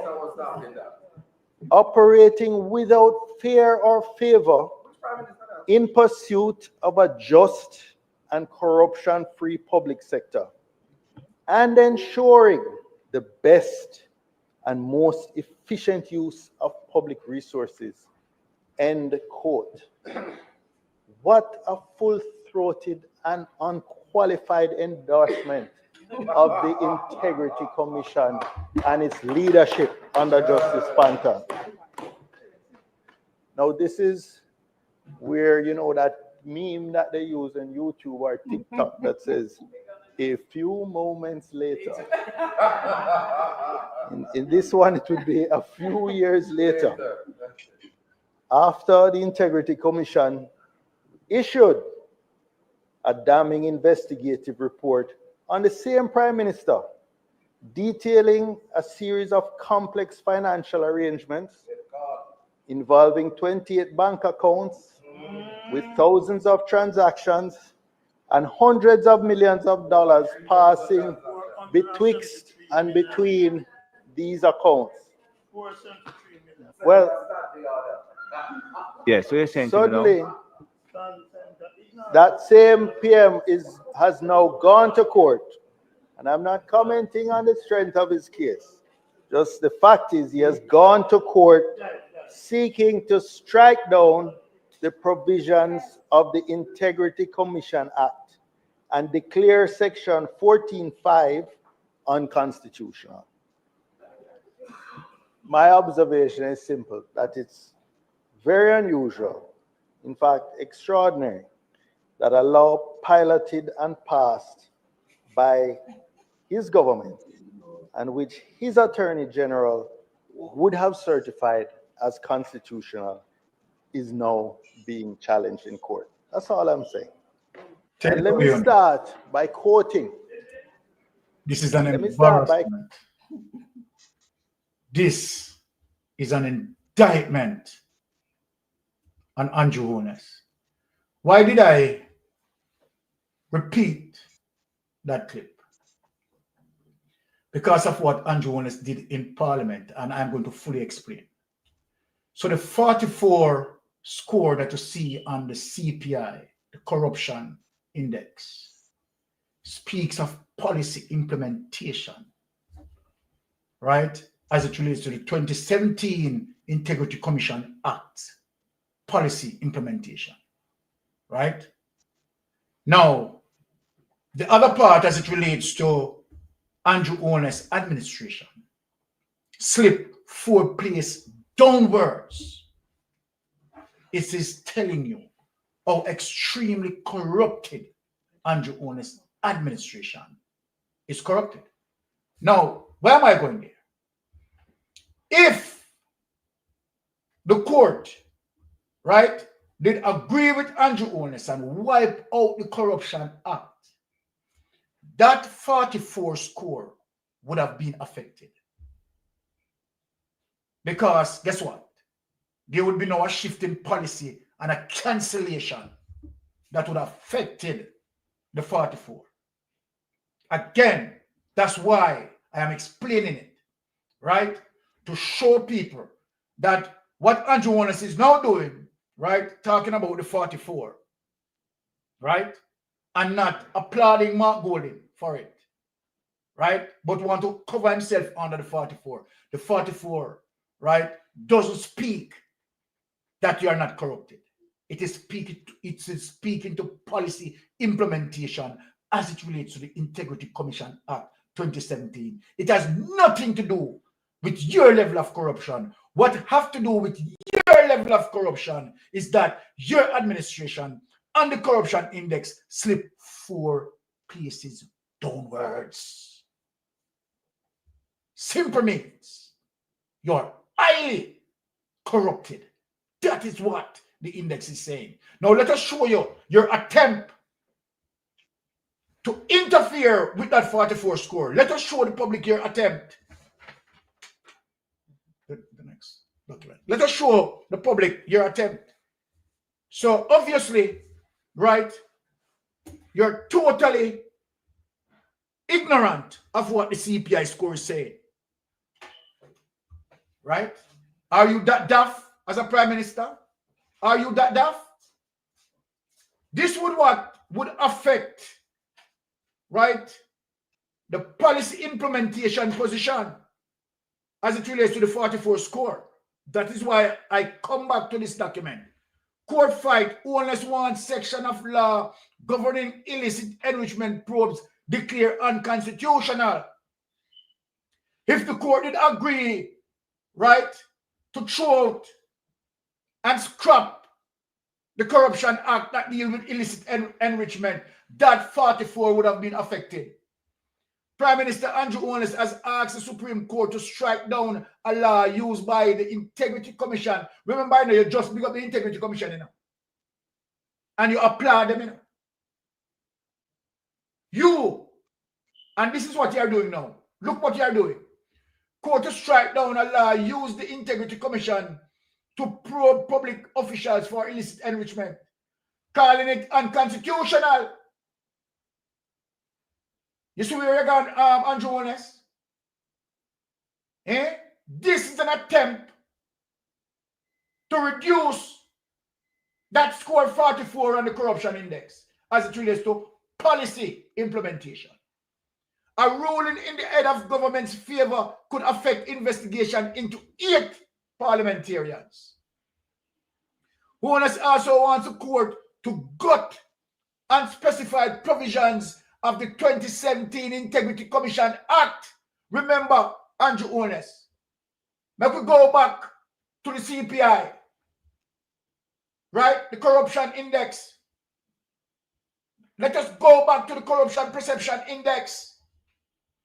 It is the Integrity Commission Act that lifts that score from 38 to 44. Please remember this, Andrew Holness. When the Corruption Integrity Commission Act passed, this is what you wanted to destroy. If you had destroyed it, that 44 now would have reduced because it affects policy position, right, as it relates to laws that would be drafted to deal with corruption and reduce corruption, and you have made an attempt to do it. This is what I'm showing Jamaican people. You have made clear attempt to do it. And now you come in parliament. You understand, with a done self. That is very dunce of you. Because obviously you don't understand what the corruption perception index is saying about you. Right? You're arrogant. And not only that you're arrogant, you're dunce. Given the lack of fairness, impartiality, and independence in the exercise of the functions of the divisions and the commission as presently structured. Those 2 are among 21 declarations or orders that Holness is seeking in an application to the Supreme Court to have an IC investigation report into its financial affairs rejected as unlawful and unfair. The IC report dated August 30, 2024 was released by the House of Representatives on September 17. And hear what you say. Here is your reason to want to do that. Open quote. Let me quote you. This is your attempt to destroy the Integrity Commission Act and to destroy the Corruption Act that deals specifically with illicit enrichment. You are Prime Minister.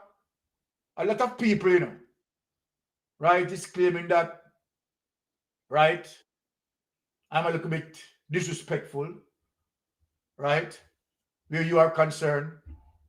But Prime Minister, I have no hesitation in saying that you're a criminal. You're a criminal, sir. You're a criminal. You shouldn't be in the parliament. You shouldn't be in the parliament. And the people need to recognize, the people of Jamaica need to recognize that.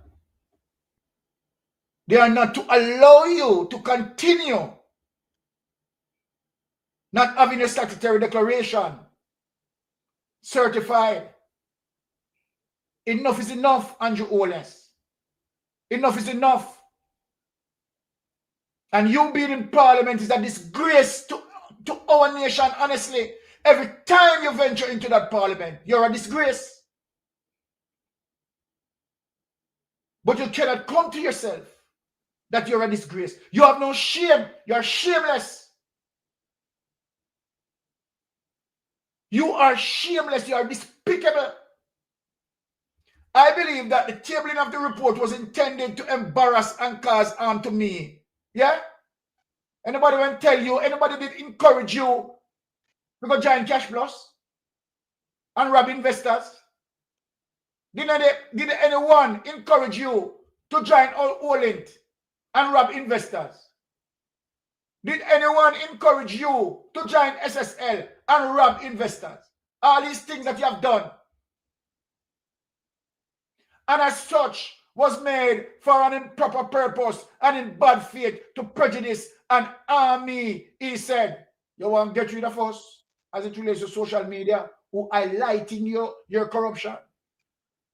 This is why you want to get rid of us. Alleging further that it sought to impute criminal and unethical conduct to me and other applicants. Yes, Prime Minister. Right? You're a criminal indeed. No hesitation in saying that. The application by Mr. Owens is company Imperium, investment holding. All of these, what I am talking about, belongs to you. Is your laundering machine. Am I lying? These are the entities that you are using to laundering money. Imperium. Am I lying? Admat is now Imperium, let me tell Jamaica. You have divested Admat into Imperium. So when we talk about Imperium, we still talk about Admat. Imperium Investment Holdings Limited, the biggest laundry machine, Admat. And related entities, Positive Media Solution, another laundry machine that you have. And Positive Jamaica Foundation Limited. Am I lying? These are laundering machines that you have. For permission to seek judicial review was filed on September 30. Take this away. Melting pot. Jump in. Yes, my brother. You have work No. people's business to do. Yeah, you see when we look on certain number we present themselves in front of it, as it relates to going back to 2015, when net foreign investment, yeah, under Portia Simpson, total 926 million US dollar as investment. Fast forward that to 2023 under Andrew Holness administration. That reduced to 376 million US dollars in foreign investment.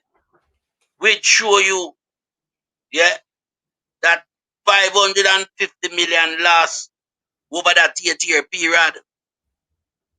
And that 550 million decline in investment is primarily as a result of Andrew Wolney's corruption administration.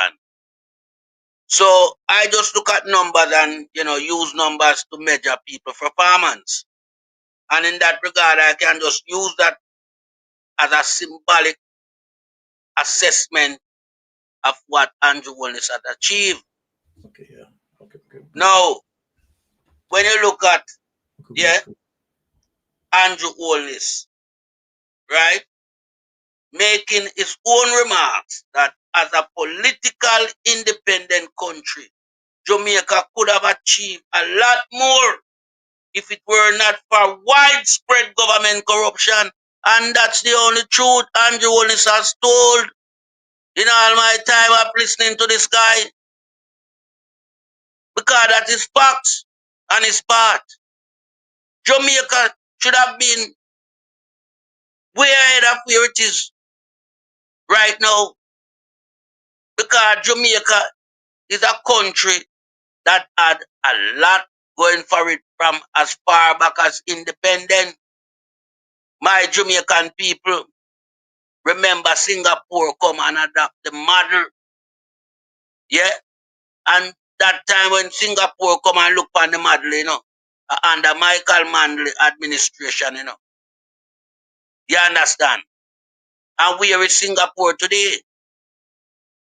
Singapore has attained a high level of recognition and respect in the world financial market. And in terms of capital gain and GDP, Singapore is right up there as probably one of the fifth largest economy. Why Singapore has attained that high level is because Singapore basically reduced corruption to a minimum. But Jamaica, who offered the model to Singapore, is now lagging way below 80 because of high corruption that has plagued the society. And the only party that pride itself on the periphery of corruption is the Jamaica Labour Party. They are the one who practice and preach corruption. So in that regard, Andrew Wallace must not use the word corruption. And Andrew Wallace must not cheer any organization that speak out against corruption. Because Andrew Wallace corrupted to the core. Andrew Wallace, corruption and evilness coincide with each other. Now, I want to just, analyze a certain aspect of Andrew Wallace throughout his time. Yeah? And this is major cause for concern. If you couldn't find a ways and means to say him corrupt, and him a deal with corruption. Just this little one aspect, as a part of a legislation law, a framework that was drawn up, in act and then passed into law as it relates to the Integrity Commission. When Andrew Wallace asked for Section 14, subsection 5, and making mention of it being unconstitutional, that alone tell us Andrew Wallace love corruption to the max. Because that Section 14, subsection 5, that is the part of the Integrity Commission that hold these people accountable for such behavior. Now Andrew Wallace want them to struck out that. So that I tell people in the entire world and especially the CPI, that tell everybody say Andrew Wallace corrupted and have a lot of things to hide. Yeah, and this is why this man cannot be certified over a long period of time from as far back as 1998. Yeah, I will always, retain that status of bringing it back in Integrity Commission, non-declaration, all the way back to 1998. Because remember from the very outset, him lie, you know. So there and then lies the fact that they've never been certified.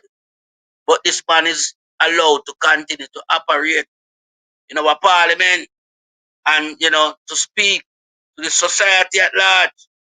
And this is, you know, very bad when you have a country where the leader who is in charge of the country is under investigation for illicit enrichment. Everybody know about the shell company that we operate. Yeah. Not only to, you know, evade tax, but to also do all high level of corruption as it relates to illicit enrichment.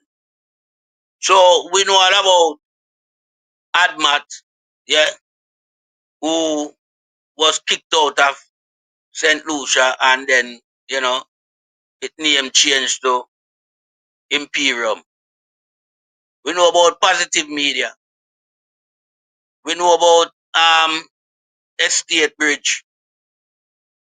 We know about Dildo Taxi Service and Sunshine Mobile Company and a loan institution where you could go and get loan where Andrew Seaga operate. Where, I mean, come on. You cannot have a member of parliament who is also the chief civil servant of the country, who should be, you know, on the beat on a day-to-day basis trying to build Jamaica as a country better and stronger. Make sure you have strong economy so people can get work, you know, so poverty can reduce and all these things and crime. But yet still this man have so much company around and all of them are not good company. All of them carry corruption attached to them. The corruption of the way they call it now are the chassis for them company there. Yeah? Because them company there, you know, carry out a whole heap of laundering. Whole lot of laundering. Well, them have a new one now named Amber Group. Amber Group. That I wash more than anything else. So this guy here, I've always said it is not Prime Minister material. And him no surplus the requirement. Andrew cannot help the country, you know. If Andrew could have helped the country, Andrew would have make sure no say for him foot up on the ground. Yeah? The first day when Melissa ease up, Andrew put her up on the ground. Andrew have to sit down and wait for help to come. And when Andrew I don't know is carry out procurement guideline for the help to come in for the aid. But Andrew never do no procurement guideline throughout none of the various ministry where the $3 trillion gone, AWOL, missing. You understand? So when me hear this guy attack, you know, sometimes him irritate me to the extent, you know, when him get me mad. And I joke business people. Because you can't have a man and say, hey, yeah, to you. And I tell you, say, I eat at the formula. Yeah, but a B him a deal with. Him not deal with A, you know. Him a deal with B. You understand? No, that is misleading. And when you have the leader mislead the people of him country, it is a bad recipe. It is a recipe for disaster. This is why you say Andrew Wallace want control all of the relief fund we're coming into Jamaica, you know. Because right there and then Andrew see and smell corruption. Him can eat a food. So Andrew right when him say, yeah, as an independent country, Jamaica should have been better off if it was not for widespread corruption. Him perfectly right in that regard. And him know it. Him know it. Because even operating business alongside a ministerial role, you know, it's corruption. Because it involves cronyism and nepotism. It must. Because you go and award yourself contract or, you know, some people we affiliate to the business fraternity. That's why you don't operate business alongside ministerial role. You put your business into blind trust. But in the case of Andrew Wallace, he never have no business. When him come in politics, him don't have no business. Him come into politics and create all these businesses we are talking about. Yeah? And all these business was built upon corruption, cronyism, and nepotism. A lot of members from within his cabinet follow the same suit as well. Yeah? The Minister of Health, Christopher Tufton, he had an importation license for rice. And in one instant, he imported a whole heap of bad rice in the country. But yet still him as the Minister of Health and Wellness, who used 85 million Jamaican dollars taxpayers' money. Say him institute a program called Wellness. You understand? So I think I'll market me now. What am I tell you how to eat? You understand and what to eat? But that was another corruption scheme as again. Because if you're a Minister of Health, you're supposed to know so rice has something to contribute to diabetes. Yeah? Because it full of starch. You understand? Medical would advise you to cut down on eating rice. But he might import rice. And in the case of bad rice as well. So you know them guys are corrupted. We know about Andrew Wheatley and Petro Jam and their whole amount of millions. Yes, so, yeah. We know about other entity. We know about even individual like Royal Reid and Dalrymple. And all these people were under Andrew Holness stewardship. Yeah, but Andrew Holness, what did he do to them? He embraced them. Rather than get rid of them, he embraced them. No, it's only one reason why Andrew Holness would embrace these people, Seems like all of them are sailing on the same boat. And him can't leave them. Him can't push them over shore. Him have to make sure know them sailing on the same boat. So when we look on the whole administration, it's an administration that pride itself on corruption. Yeah? And out of that circumstance, Jamaica in a big problem. Yeah?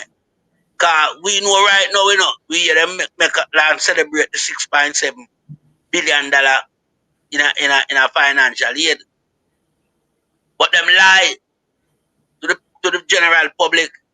Yeah?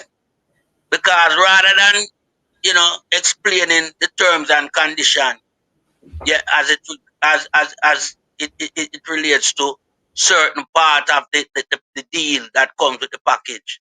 Them only talk about the good part. Them only talk about the good part, which is the part that allow them to, kind of abandon the what do call it now, the fiscal side of the loan. Where them have a period between now and 2030, yeah, where them have relax in that regard, where them now under no pressure. Them now under no austerity measure as to what to do. Them going to have a free reign on that. But after that, what come? What come after that? Well, Jamaican people is in for a rude awakening. Yeah? Because the fiscal impact, yeah, that estimate 5.3% GDP, yeah. And this report here, come from the PIOJ, the Ministry of Finance and the Public Service. They are talking about the fiscal impact estimate of 5.3% GDP. Yeah? And they are saying that now, yeah, 25 to 26 fiscal year and 29 to 30 fiscal year. Yeah? Which is above the 1.5. Yeah? Now, that trigger a fiscal rule. Yeah? So it's saying that if you can get up to this in terms of fiscal GDP deficiency, yeah, it trigger, because you're going above the 1.5, that going trigger a suspense of the fiscal rule. So it relax it. Yeah? But what happens when you come out of that? There's a gap to be filled. No, I don't hear them talk about that gap, Exactly. They refuse to talk about that gap. They are only presenting the lucrative side. They're not, outlining the eventuality what will happen. Because when you get $6.7 billion US, yeah, which only 12 million US out of that is grant. Only 12, people. The rest are money where you have to pay back. But we don't hear what is the interest rate. Because it must come with an interest rate. Did Andrew Holness or Fairwell William tell you anything about the interest rate surrounding this No, $6.7 billion US? no, we don't hear that, They and that leave is important. that is It's important. important, vitally important. All they were talking about was fiscal impact and what the estimate is. Well, we know all of that, yeah? And then benefit throughout a period there. But my Jamaican people, and they did promise that 2030 Jamaica going to be first world country, But remember, I say, as 2030 step in and this relaxation of the fiscal rule come to an end, God Almighty pan Jamaicans. You see all them young school leaver where I come up, heaven help them, heaven help them. The rise You of understand? inflation, the rise of All right. poverty, you name it. List goes Because watch on. this now, the fiscal decline, between 25 to 26, Yeah? We are going to decline by 4% in our GDP, All right? Debt to GDP going to increase to 68.2% by the end of Wow. 2028. Yeah? And that reduction in debt to GDP going to be 64.2% by 2029 to 2030. To 2030. Yeah? So you see what I'm talking about? So by 2030, imagine, Pat, we roughly run about debt to GDP roughly about 180 thereabout. Exactly. Because you have to put that pan already existing 120. Exactly. I remember not now get good in this period of time, It's stagnated or get worse. It can't get better. So these are the problems we are talking about. You see, if you're going as a leader and you speak, just speak to the people with clarity, man. Tell them the ins and outs, man. Don't give them the sweet part of the thing and then the bitter part, it just stumble upon them, so and you just roll it out upon them like a ton of brick and crush them. Make people can prepare themselves for the dark days ahead. But Well under said. Andrew Wallace administration, him no see dark days, unless I went Azan Bill 6 stall. That's the only time you know about dark days. When Azan did build the 6 stall down on Trelawney, the bender. But where him concerned and film party, and when him outline thing to Jamaica, Where the darkness lies and the don't come and highlight it, because I don't want to talk about dark days ahead. So, but me have to tell the people, you're going to be dark days ahead. So, this Andrew Holness, in a parliament today, rant and rage about the $6.7 billion US, the largest financial aid package ever in the history of Jamaica. And I'm not going to celebrate about. That Mark told him. But, and And I'm not imagine, going to Pat, Jamaica celebrate about, there are going to be some austerity measures as well. So what is the celebration? I just don't understand it. Get some for pill for. It's crazy. Well, let me tell you why the celebration come about now. Because Andrew one is still a problem, as to how and where I'm going to get finance from to start the resurgent in the rebuilding process. So when him get this now, I'm glad. So it ease the burden off him. You understand? In our thought process as to how to access the finance where the country need to kickstart back again. But, this is what happen now when you have a lunatic around things. And Andrew a lunatic. Because if Andrew have sense, yeah, Andrew that know so well, then all right, here what happen now. Before I go to them people, and look for this big vast amount, yeah, I want to see where I can have in my kitty. But the kitty dry. Come me ask Andrew want to the net reserve, Me not hear nothing from him. I mean, I ask him again, then what to all of them stakeholders in our country where operate the hotel them and all them places, the airport them, where them contribute, even the shareholder them from JPS co. Where them contribute. Because basically it look like the government have built back the country for the private sector. And that me say I go on. Me no hear from them as to what type of local partnership them enter into with all these multi-million entities in our country. We have see some guy now operate in the country and then when the country mash up and the government build it back and then them start up them operation. Yeah, because the hotel we closed down, yeah, where the whole of the worker them they are them yard. Yeah. We want to know what kind of agreement they struck with that hotel there. In the eventuality of this, like what we see with Melissa. Because you can't get away from that, Remember, Jamaica situated in a hurricane belt region. So you have to have measures in place. When people come and operate, especially on the south coast, they have to know so well then when the industry where they operate get affected, Yeah. Them have to put back something to the restoration of that sector or that investment. It can't be that you just walk away and close down and then the government build it back for you, and then you start operate again and make no millions. Yeah. Look on the Japan and the South Korean investment group where run JPS. We don't hear nothing from them much them put on the table. No. I just government funding. And one of the most embarrassing aspect about this government funding is that the cat ban will come to fix the people them house. We have priority for the people them. It was designed to, enter into that insurance scheme. So that when you have a category 5 and the people them badly damaged, that money would be there to kickstart their restoration program.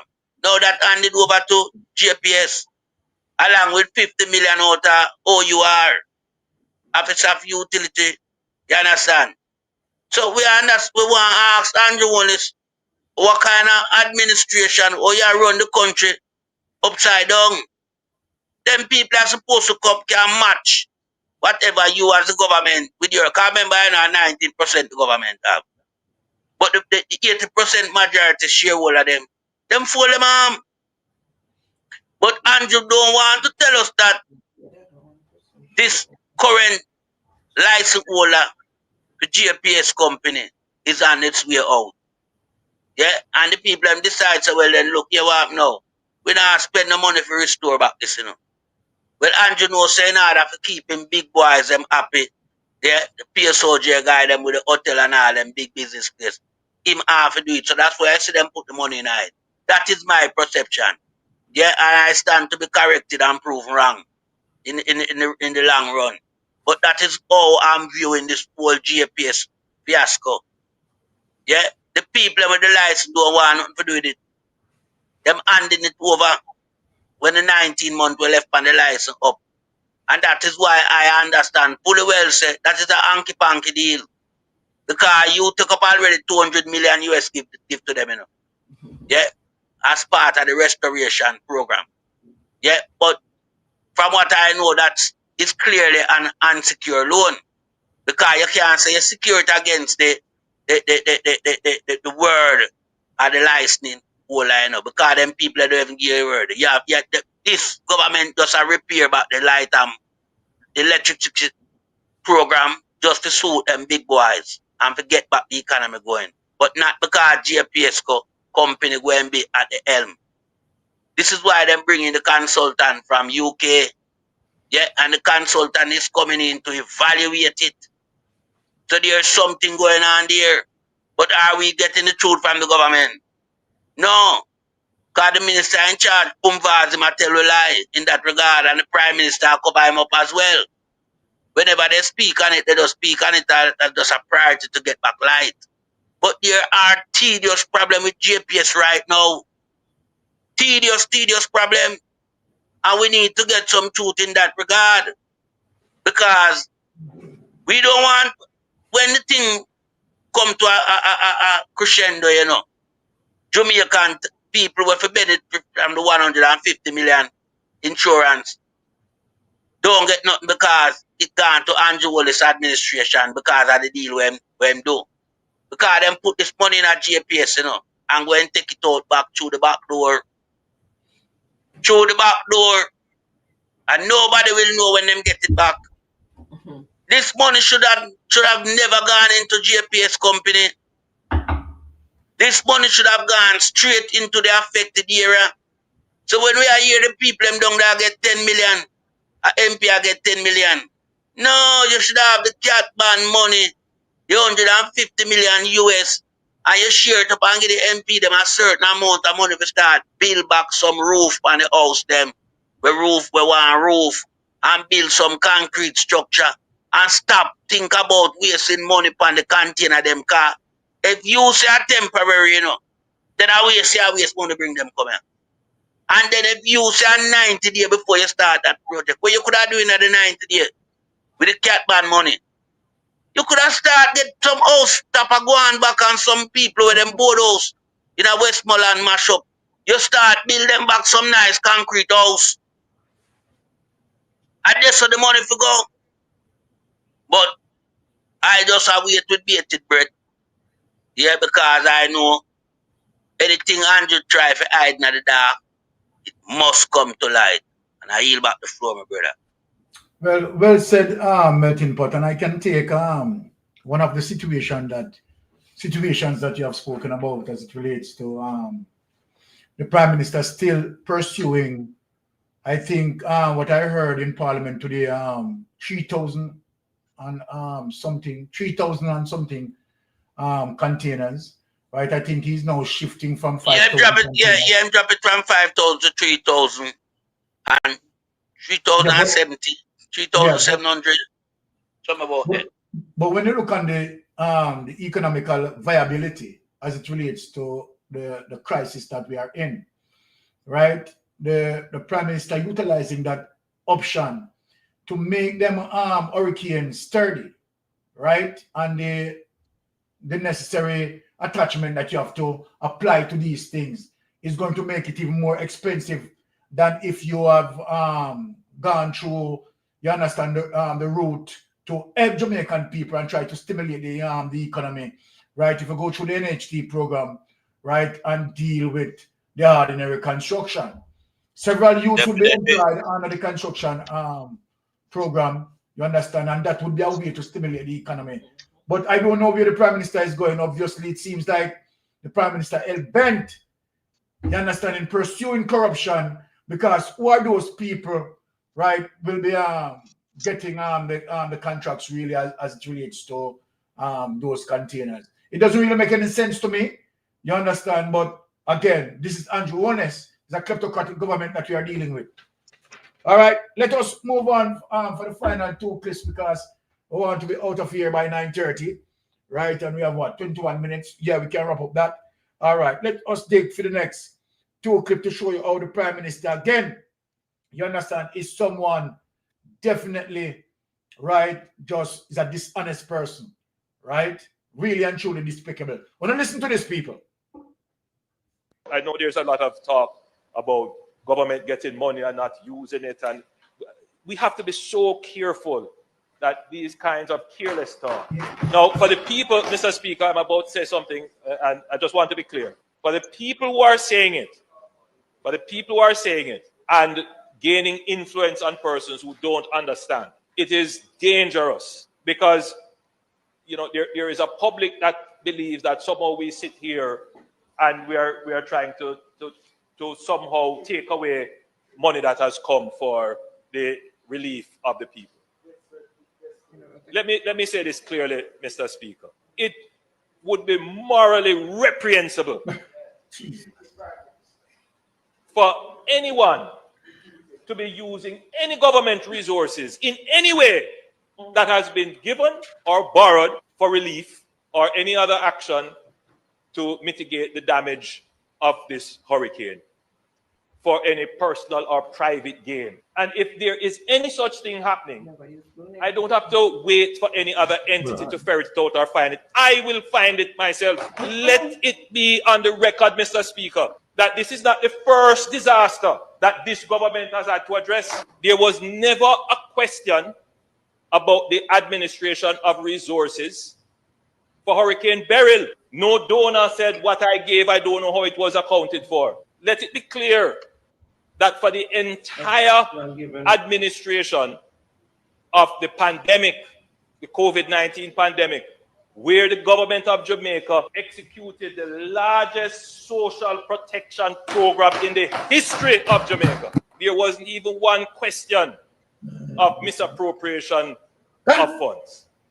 So I want to be clear, Mr. Speaker, that those persons who wish to tarnish myself, tarnish the government, you are tarnishing Jamaica with a lie. I am not worried so much, Mr. Speaker, because wherever I travel and I meet with the international community, you know what they say? They say, you have done an amazing job. And I'm not joking, Mr. Speaker. I don't have to say it about myself. The international officers who come here representing the international agencies, they go, and I don't ask them to, they go and say publicly, direct contradiction of the nonsense that some people are saying. So I know that it hasn't done any damage at that level, because they know, they see, they understand, they know the systems in place, and they know what would have happened in other countries, and they have confidence in the government. But some of them who are saying these things are people who know better, and they mislead the people. So let me be clear in this parliament that this government will manage this disaster without any form of corruption, misdirection, maladministration, malfeasance, misfeasance. We are going to manage this disaster with the highest level of probity and integrity and accountability. And it is necessary to do this, Mr. Speaker, because the scale of what we need in support from the international community can only be gotten if the international community feels that we have the institutional framework to ensure that whatever resources are made available are properly used. So one can only say that those people who are spreading those rumors are determined to bring down Jamaica. They do not support. So as I stand here, Mr. Speaker, my statement is also a warning to us. Let's be clear, it is a warning to the government, but it is my duty also to dismiss and dispel falsehood. Take him away. Let me ask him some question. Based on what you said, Prime Minister, let me just break you into pieces. That's why I'm going to like to interview you, you know. Right? If you want to come on the platform and let us have some interaction, no? But let me ask you a question. You said there is not one question of misappropriation of funds. So let me ask you this question. Dalrymple Filbert, was she found guilty? And what did she, right? What was it that she found guilty for? Isn't misappropriation of funds? You never remember that, Andronis. Now, when I talk about situation in terms of, right, it would be morally reprehensible to use government resources for personal benefits. Watch the clip now, Prime Minister. Watch the clip. Look who me go. Because mystic sensation there for you know. Look who me go, Prime Minister. Right?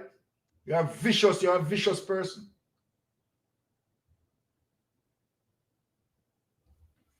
How much has been deposited in the ODPEM accounts now? How much has been spent on aid? How much are you in control of as the head of ODPEM? Who controls the amount of funds that has been deposited in ODPEM? The second set of questions goes to Minister Vaz.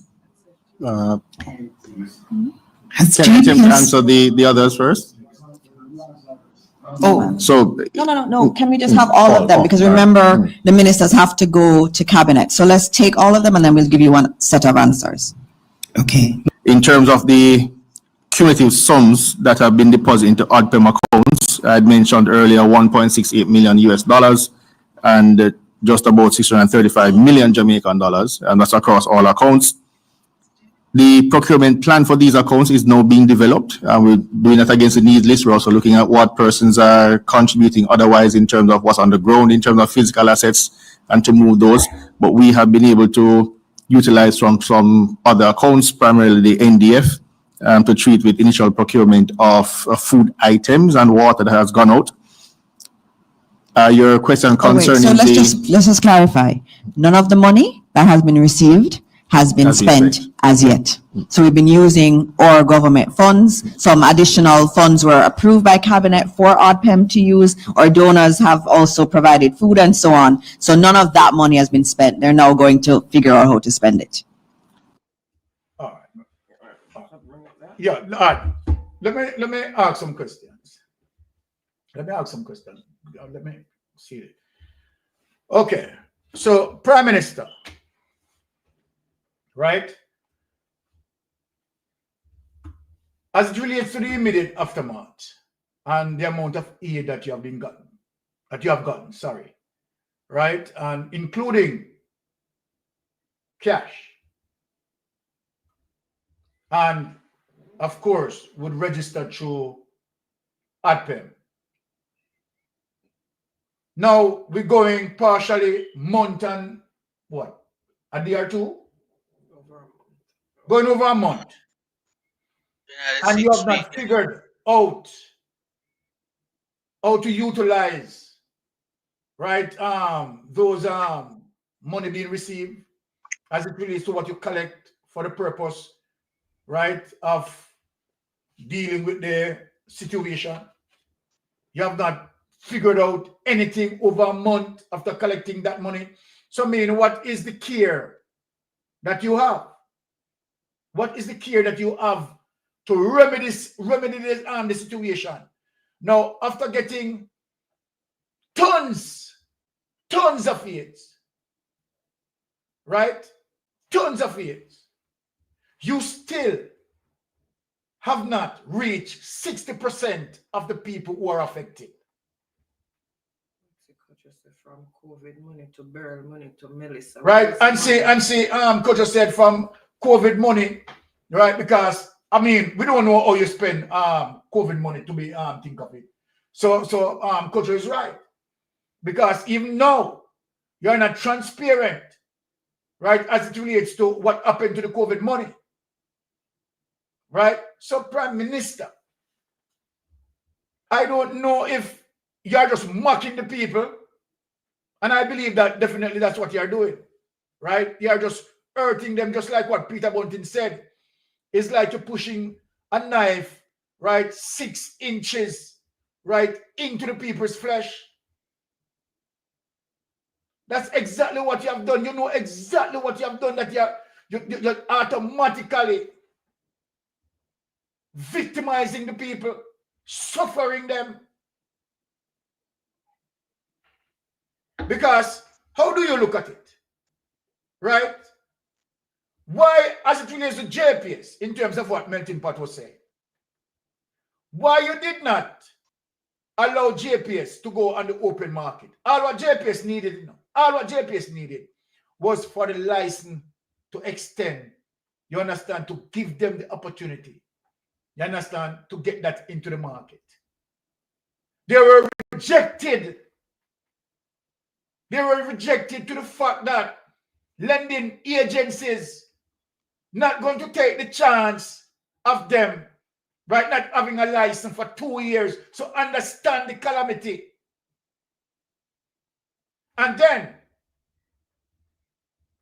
what you should have done is to say, okay, all right, give an extension so you can seek that on the open market. Under no circumstances you should have taken, right, the tax ban. Hold on, let me tell Jamaica. Let me tell you what Andrew Wallace did. Because he believes him smart, you know, right?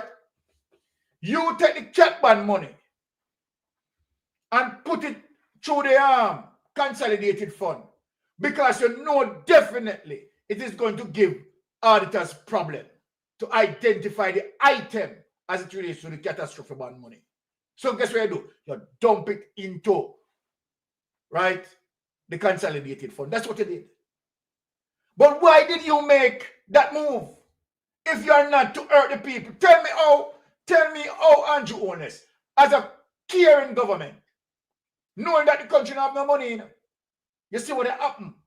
You understand what happened. You've flown over the area and you know, say, you understand people are suffer. And the cat band money is for the purpose for reconstruction as it relates to the people who have been affected. It is not like JPS. For people who don't understand this, it's not like JPS come to you and they say, well, all right, give me this. You understand, in terms of the loan? Right? What JPS wanted is for you to extend the license. And in extending the license, you understand, they would have now seek help on the open market. You have denied them that. So have you denied them to pressure the Jamaican people by now taking the cat-back money to give them? No, let me ask you a question now. Let us apply common sense. $350 million. So, you know, let me tell the Jamaican this again, you know. So, is it that now that some of the money that we'll be getting now from IMF as it relates to loan, and what, remember, you know, taxpayers going to have to pay back this, you know? Are you going to Jim Screechy, right, and take 150 million out of that to give JPS because they say you're going to Prime Minister? But, right, yes, go. But Baron, yes, when you look at it, if the 150 million that he's going to get US dollars is the Jamaican taxpayers' money. Yes, you're right. Coming in because the Jamaican taxpayers are the ones who are paying this cat band premium. Yes, right? You're right. And then you're going to take the Jamaican taxpayers' money that they in turn get from their insurance payout and then give it to JPS. That's a solid point. point. Then when you look, JPS, if everything is ironed out, they're just going to increase their price. And guess who's going to pay back that loan that is our money that they got in the first place? We're going to have to pay ourselves back our money because they're going to increase the prices to recoup the money. And then it's going to be the same taxpayers who's paying back the same money that our tax dollars loan them. I remember the premium is going to raise. It's just ridiculous. It just look, all right. Darrell Vaz, right? No. As well as then can cut around Darrell Vaz. Them lights are going to be renewed. Right? Minister of Transportation, Mining and Energy. Honey, Darrell Vaz doesn't have a degree. Let us talk about this melting pot. Yeah. Darrell Vaz doesn't have a degree. Simple means, right? I'm talking about him specifically. And the way he be arrogant. Can't process, you understand, certain critical thinking, leverage. He can't do that. He doesn't have the ability to do it. He does as he's told. He doesn't think about it. Right? Because you're going to tell me now to backside that JPS did not come to you, you know. JPS did not come to you, you know. And said, okay, all right, here what happened. We need, right, $350 million US dollars to, you know, make sure that we bring back light, energy, right, as it relates to the affected area. What JPS wanted for you to extend their license. So that they can get the loan. So that they can get the loan on the open market. Yeah. So then, Darrell Vaz, how the hell you come to the conclusion that I'm put you in a this? Bonehead Vaz. Bonehead Vaz. And then Hey, but what let me say something. the loan is an unsecured loan, so they can take a cut and run with it. They can Yeah. They can can Yeah. cut and run with but it. but hold on it. My people, my Jamaican people, beg me to just deflect a little bit. Because we are talking about bonnet, so we are going to deflect a little bit. Jamaican people, have you seen how Isaac Buchanan take on the issues in Parliament today and argue for his constituency, argue for Jamaica, right? Let us ask a question. What if it was Anne-Marie Vaz? Anne-Marie Vaz couldn't have argued on any of the points that Isaac Buchanan argued today. Jamaica people want to get sensible, you know.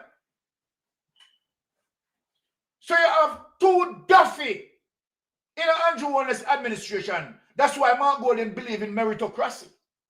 You have two Duffy, husband and wife. You understand? What they make millions upon millions a year for them salary. You tell me if them deserve it. For a decision like this, what Darrell Vaz had made. Tell me, my Jamaican people. And for those in Portland, some of those who the lick out for Isaac Buchanan. Let me ask all of you who the lick out for Isaac Buchanan. Have you seen Isaac Buchanan performance today in a parliament? Taking on the issues. Put Andrew Warner under pressure. Let me ask you. Portland, East Portland, let me ask you. Have you seen Anne-Marie Vaz ever argue in Parliament? Have you ever seen she speak up in Parliament? So then you want to pay somebody millions of dollars for go to Parliament and sit down one bench? Jamaica, if you know what you're doing. Know what you're doing. When I look today and I saw how Isaac Buchanan stood up in Parliament measurably, right? I mean, surgically,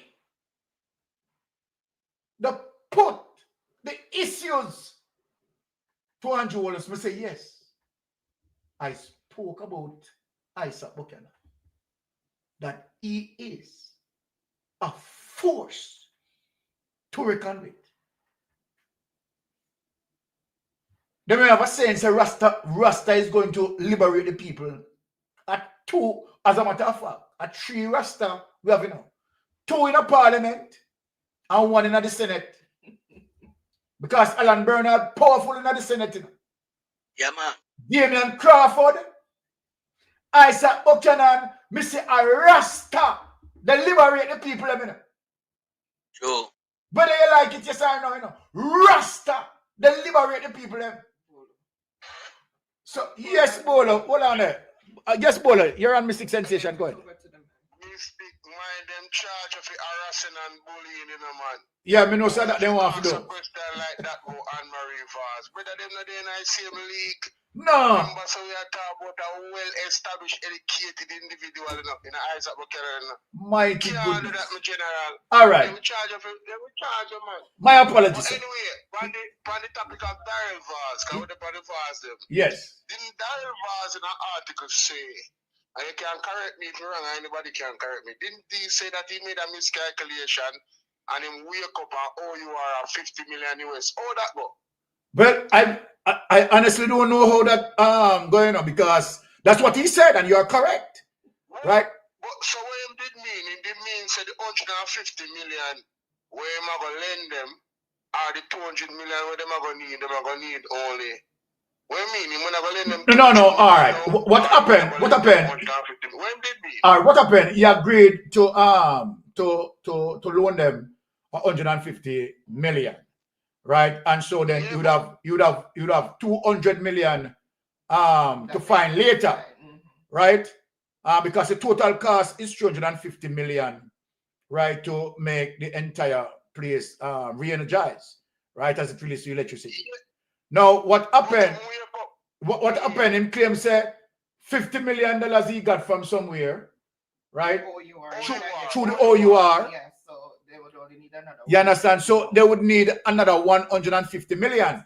So he has 200 million now that he secured for JPS. So basically, when you says that he might give them 200 million and them only need 150. Yes, that's what he said. Mighty God. Why are we not trouble, you know? What do you mean if we're not trouble? All right. Cluffy and Duffy. All right. Cluffy and Duffy. Bless up yourself, Bolo. So that is what I'm saying. So watch this on, people. We are talking about, all right, the real care of a government, right? To make sure that, okay, right, make sure that you invest back in your workforce. Your labor force is important, right? Don't believe that you're going to fix corporate and the labor force. Don't fix. You understand? Because them work jointly. They work jointly, right? So you have to fix both of them simultaneously. And in the way to do that, you understand? Let me teach that some sense. What you should have done, right, is to extend the license to JPS. You understand? Give them, right, said 8 years. So that, of course, going out on the open market, they could get the bucket of a loan on the open market. Now, what you're going to do with that 150 million or the $200 million that you would have given them?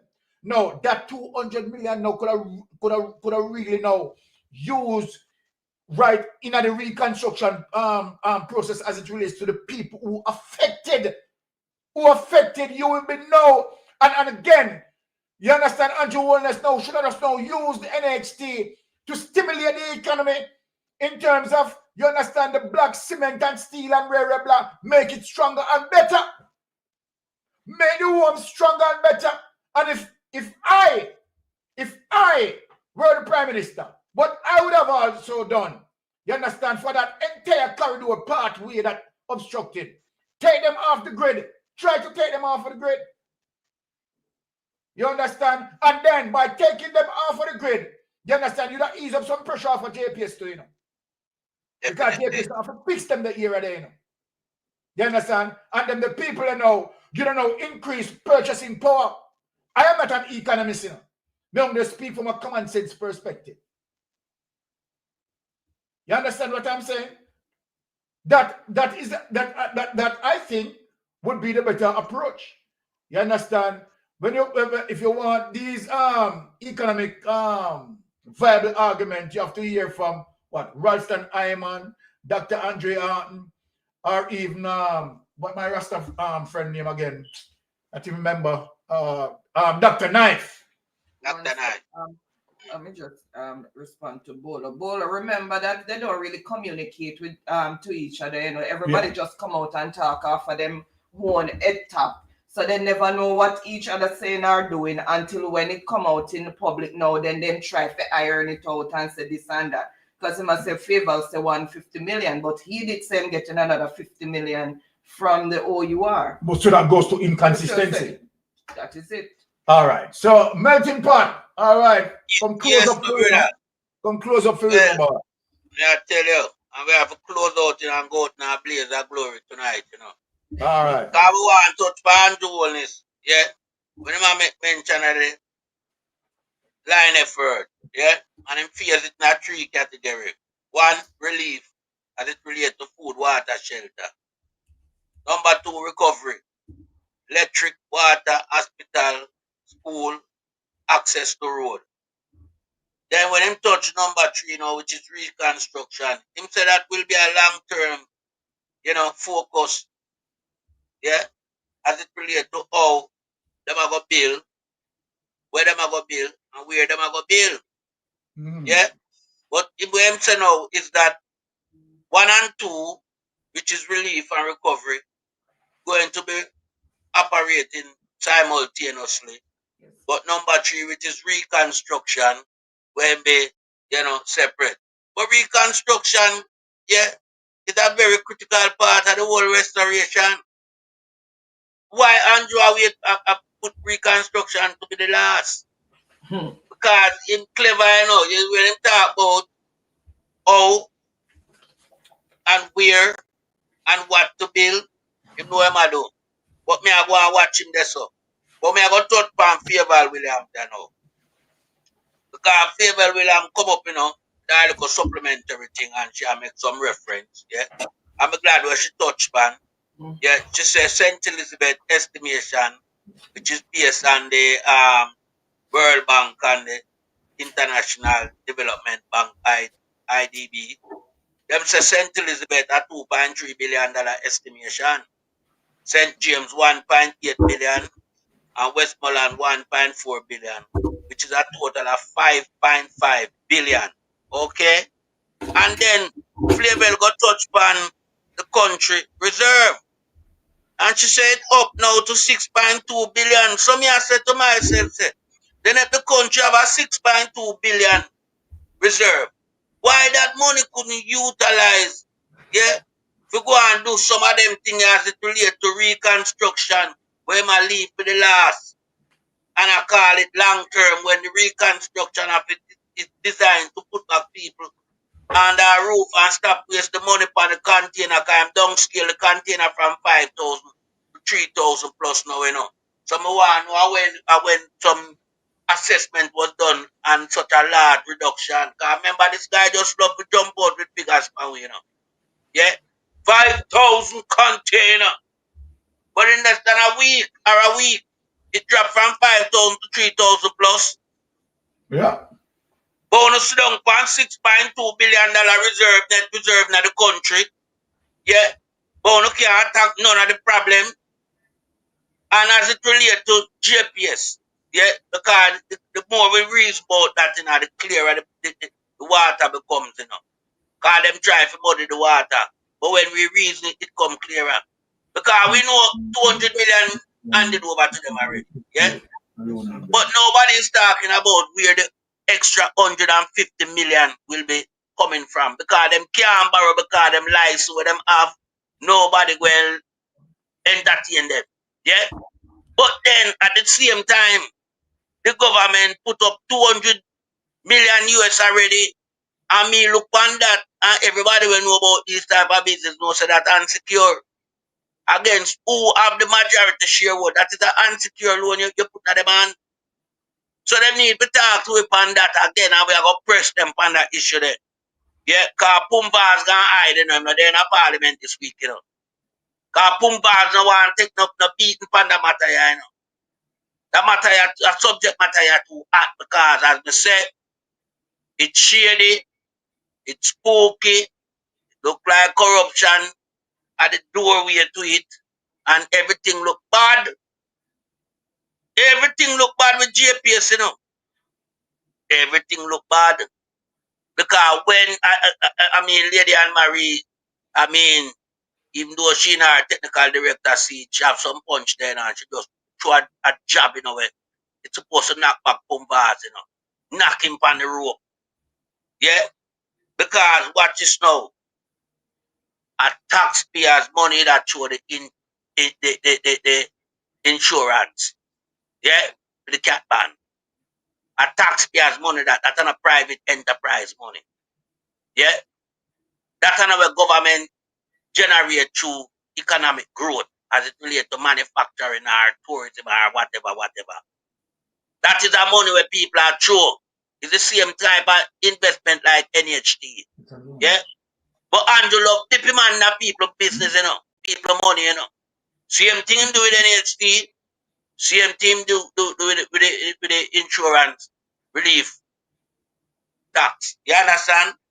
Because when you put it in a JPS, and we know that JPS have to go raise the product to the consumer, which is the same taxpayers' money, we invest in a JPS to get it up and running. So taxpayers are get a raw deal. Taxpayers are get charged interest rate and for them own money. What can go so? Got the interest rate of the high increase in electricity bill. So when me just put it now and call it interest rate by your own money. Yeah? Where you have to pay now and get it, you know. And you have to pay back the same people who borrow your money at high interest rate. But I know you borrow. So you know swear the man am do. Share the deal, corruption deal, backdoor deal. Look, and it smell fishy. And so Pumvas and Andrew wants to have to come talk to me better upon this thing. But from the outset, me don't categorically tell them say and tell the people them say, who have the lights now gonna be in charge when the 19 months run out, July 2027. Them not gonna be in charge. Yeah? And rather than telling us, them a keep it a hush hush. Yeah? So make us show that pan out. But as me say, the 6.2 billion net in the net reserve in the country, as we Flavor Williams said this afternoon, I asked why it was not utilized. Yeah? Because you know you get some money, so you could have always fill back the breach, yeah? Go and use it now and restore back the country. We're not sit down and wait on the procurement for. And I talk about not leave reconstruction behind relief and recovery. But we know recovery shouldn't even use recovery. Because recovery is supposed to be a part of when you search to recover people before them dead and drown, you know. Yeah, but film recovery is about electricity, water, hospital, school, and access to road. If not, no recovery for people life. You understand? Yeah. Because search and rescue recovery mission, him never participate in that. You understand? So you see how Andrew Wallace operate, him operate like a Lapier's dog. Him not no sense, you know. The Lapier's dog. I'm glad how Flavor come talk about the net reserve. So Andrew, you have this long point 6.2. You say you don't touch none of the money that are coming from IMF, World Bank, and the IDB. Yeah? You say you use from out of where you have in the country. But you're not giving no numbers from where you have in the country and where you use. You not tell me if out of the 6.2 billion we have in a net reserve and how much you use out of it. We want them transparency then. We want them numbers to communicate to you know. Because the 6.2 billion we in a net reserve and a year what you know. Belongs to the taxpayers, right? It belongs to the Labour government either. Yeah? So we want some clarity on that 6.2 billion there. Yeah? Because remember, you know, no so not touch nothing out of we come in, you know. When all them people outside we are sending money come on a year and I make all them statements. I said, but we shouldn't give them nothing because them have money. Because them now use our money five weeks now into this thing. Eh? Then them never need help then. So we want you give us some rundown now upon the 6.2 billion. Because we say we not touch the money we come in, you know. I'm going to ask the reason why. Why we not touch it? Because if you get a 6.7 billion and you jump up on a ring bell and I make the most nice, largest financial aid package, then how far that they from 6.2 billion we have in our net reserve? How far, Andrew? That's the question that me ask you, you know. You jump up and make noise and basically a ring bell in a parliament over 6.7 billion aid package, largest in the history of the country. But yet still, the finance minister say they have 6.2 billion in the net reserve. So me I ask, is there a wide disparity between 6.7 and 6.2? So my people, when me I tell them man, them sink in a debt. Them sink the country further in a debt, you know. Mm-hmm. And I come give it a little ice upon the cake, the sweet part, you know. You understand? But them say we're sweet to your mouth, bitter to your belly. You understand? Because I'm not going to the meat of the matter, you know. But we they are dissecting, man. Yeah, because me, you know, would I use my 6.2 start? Yeah? And then when me see how far me reach, some would have an idea then much more would I want to borrow because God, let's say I take the money, you know. Me know it all leave back straight on the people. Yeah? Especially when the economy down. Them talk all something again, flavor that mentioned about the last quarter growth prior to Melissa, you know. And you can't hear them about 4%, But she went 4%. lower with the 4 their voice. A lie, because you're going to hear the echo, the little bickering behind in the background. You know who that bicker behind her in the background? At least foot. And nasty Terry Long tongue. She don't know nothing, you know. So you know that is a cook up thing from the guy up when him Wayne Henry from up at PIOJ. That even flavor they even know what was the percentage where them a run, where them a bant about. You understand? Here in the background, athlete foot and Terry Long tongue. 4%. Yeah, me could be carrying. Hey, them people are like they look bad, man. At times them leave the space because, you know, sometimes them just infuriate people brain, you know. How we think, you know. We are looking now to the man them would have performed better with the crisis where the country in a. We are looking swifter and more, you know, dedicated approach to this thing. We now look for some guy I got cut out all Marky G them out a certain process and then if Marky G say how long no him ask the man and the man now give him no communication and when him come my life and that to then a parliament again. It's not that I did not, it's that bop. Just get to the point, man. The man don't know because you know include him in it. You have all type of civil society group and people. But the opposition, you know, want them in it because you want to steal. That is the only reason why you don't want the opposition join hands with you. You want to steal. Because you talk about, you hear some member of parliament that say we should have given, but I tell you them can't. You soon hear some of them say take it back from me, them can't manage. Oh, you know the people want to tell you that. What are you preempting? We're adding up people for Anglo finance. Them are member of parliament are laborer. We are only for black stands, stone and cement and steel. It's about managing the finance and the resource. What hard in that? But the guy come and talk about some of them who say, they can't manage this, take it back. Then if them can't manage just to manage finance, so them are doing as member of parliament. None of them would classify for be member of parliament. So only you can manage the finance then, and that you tell we Andrew and the Labour Party. Because basically that it boil down to, you know. Because somebody have to manage it. So if you say them a fight me now, but you know them are going to hand it back over because them can't manage it. So who are going to manage it? Somebody have to manage it. So you are saying that the People's National Party who are fight to get the gates now, in time to come, them are going to hand it back over because too much them can't manage it. That you tell me. That is another corruption lie again, Andrew. You can't pray for the people man do because you don't even start the program yet.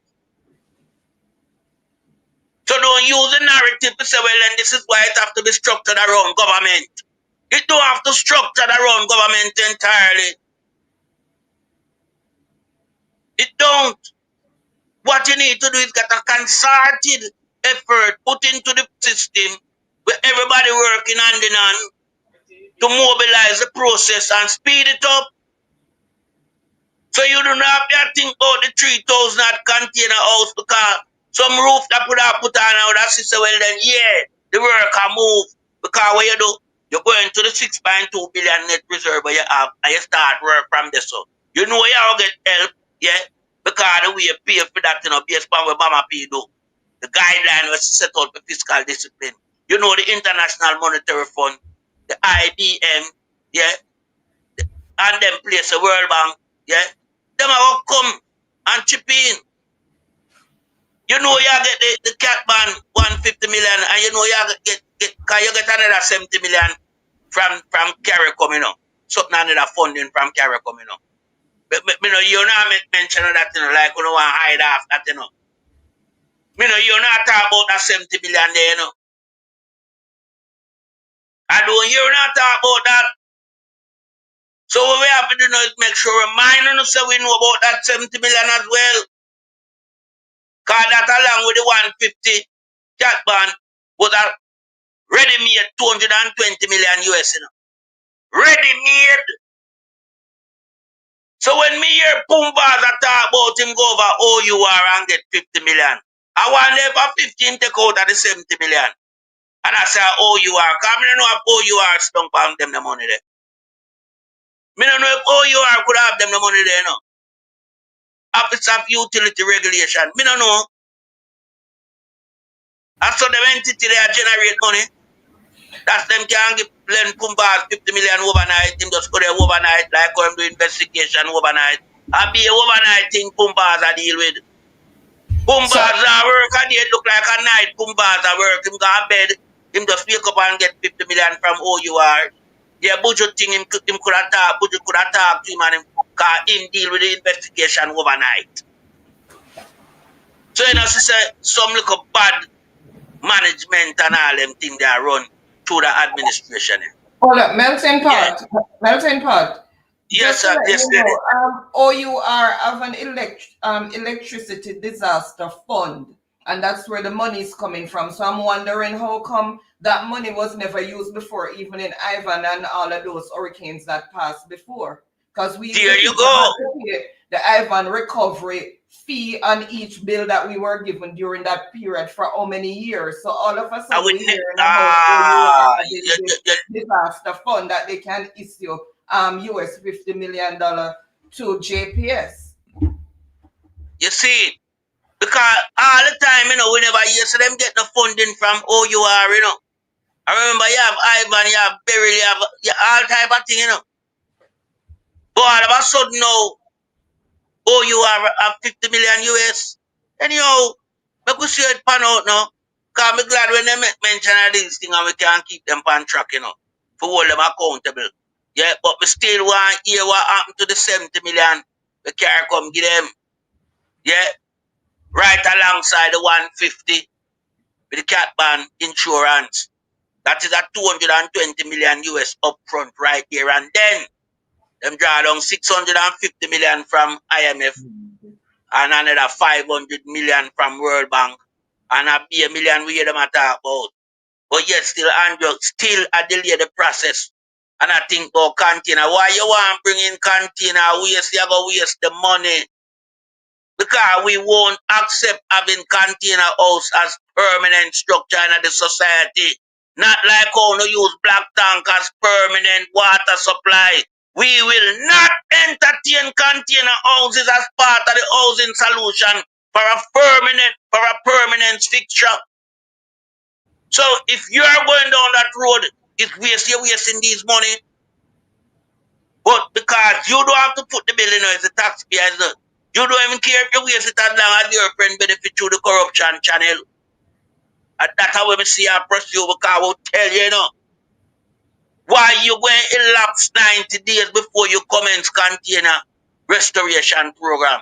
Utilize that 90 days with some of the 6.2 we have in the reserve and start put on back the roof. Several houses on the roof, them one. But yeah, say you want change up structure and we place it. Me not a problem if a house up on a hillside where, you know, prone to landslip. You can't move that person there. Would I welcome that? Yeah. But I sure know you can't find suitable place to relocate that person. And as a matter of fact, you haven't even done that assessment work yet. Because you don't even reach to certain people yet. So what you were saying in Parliament today was a lie. You fabricated that. Because when it comes for you or anyone of you from over the Jamaica Labour Party to give an accurate assessment as it relates to number, all I want to dumb. Oops. All I want to dumb when it comes to the number part. What you don't can speak about. What you have in mind. What you don't even start deal with it yet. Fabricated information. And that is what we call misinformation and disinformation. And we also call it a misrepresentation of the people. And I yield back the floor to you, my brother. All right, my Jamaican brothers and sisters, that's where we come to an end. Let me just hand over to Wifey for Wifey to close us out. Melting pot, yeah. Okay, guys. As usual, thank you for tuning in. Really appreciate everyone in the chat making it such an interactive discussion. And guys, remember that we are here to educate and inform, and we need the Jamaican people to listen, process, and try to galvanize yourself. Unity is strength. We need to unite. Things are getting out of hand more and more. We need to unite and get our country moving in a positive light. We need to get rid of these people who do not mean us any good. And the only way to do it is if we unite as a nation on one accord and get them out. We don't have to use violence or anything. Watch what's happening in the rest of the world. Peaceful gathering in numbers. When you are in numbers, it speaks volume. And don't just have people, because I see a lot of people are saying organized protests and whatever. Yes, but then we are a nation that we say when you're planning, yes, I'm going to be in it. And when it comes to D-Day, God bless the amount of people who turn up.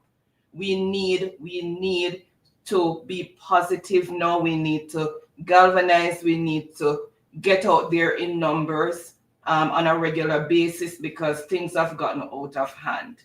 And we need to get our country going in a positive direction. As everybody keeps saying, dark days are ahead, and you better believe it. Anyway, on that note, I'm going to say have a wonderful and blessed rest of the week. We'll see you on Thursday and Friday. And tune into Mr. Rattigan tomorrow night. Tune into Lonesome and all the other persons who are trying to educate and inform so that we can try and turn around our country and get it into a positive direction. Bless up yourself. All right. Blessing, melting pot. As usual, blessings, my brother. All right. So why you come to me with that foolishness, you know? You elect a prime minister, and is a prime minister run the country. It is time we learn to hold our leaders accountable for their actions and stop making excuses for them. Stop making excuses. Otherwise, go elect the people who really run in the country. And I don't want the right start that stupid argument. Hold the people you elect accountable and stop making excuses for them.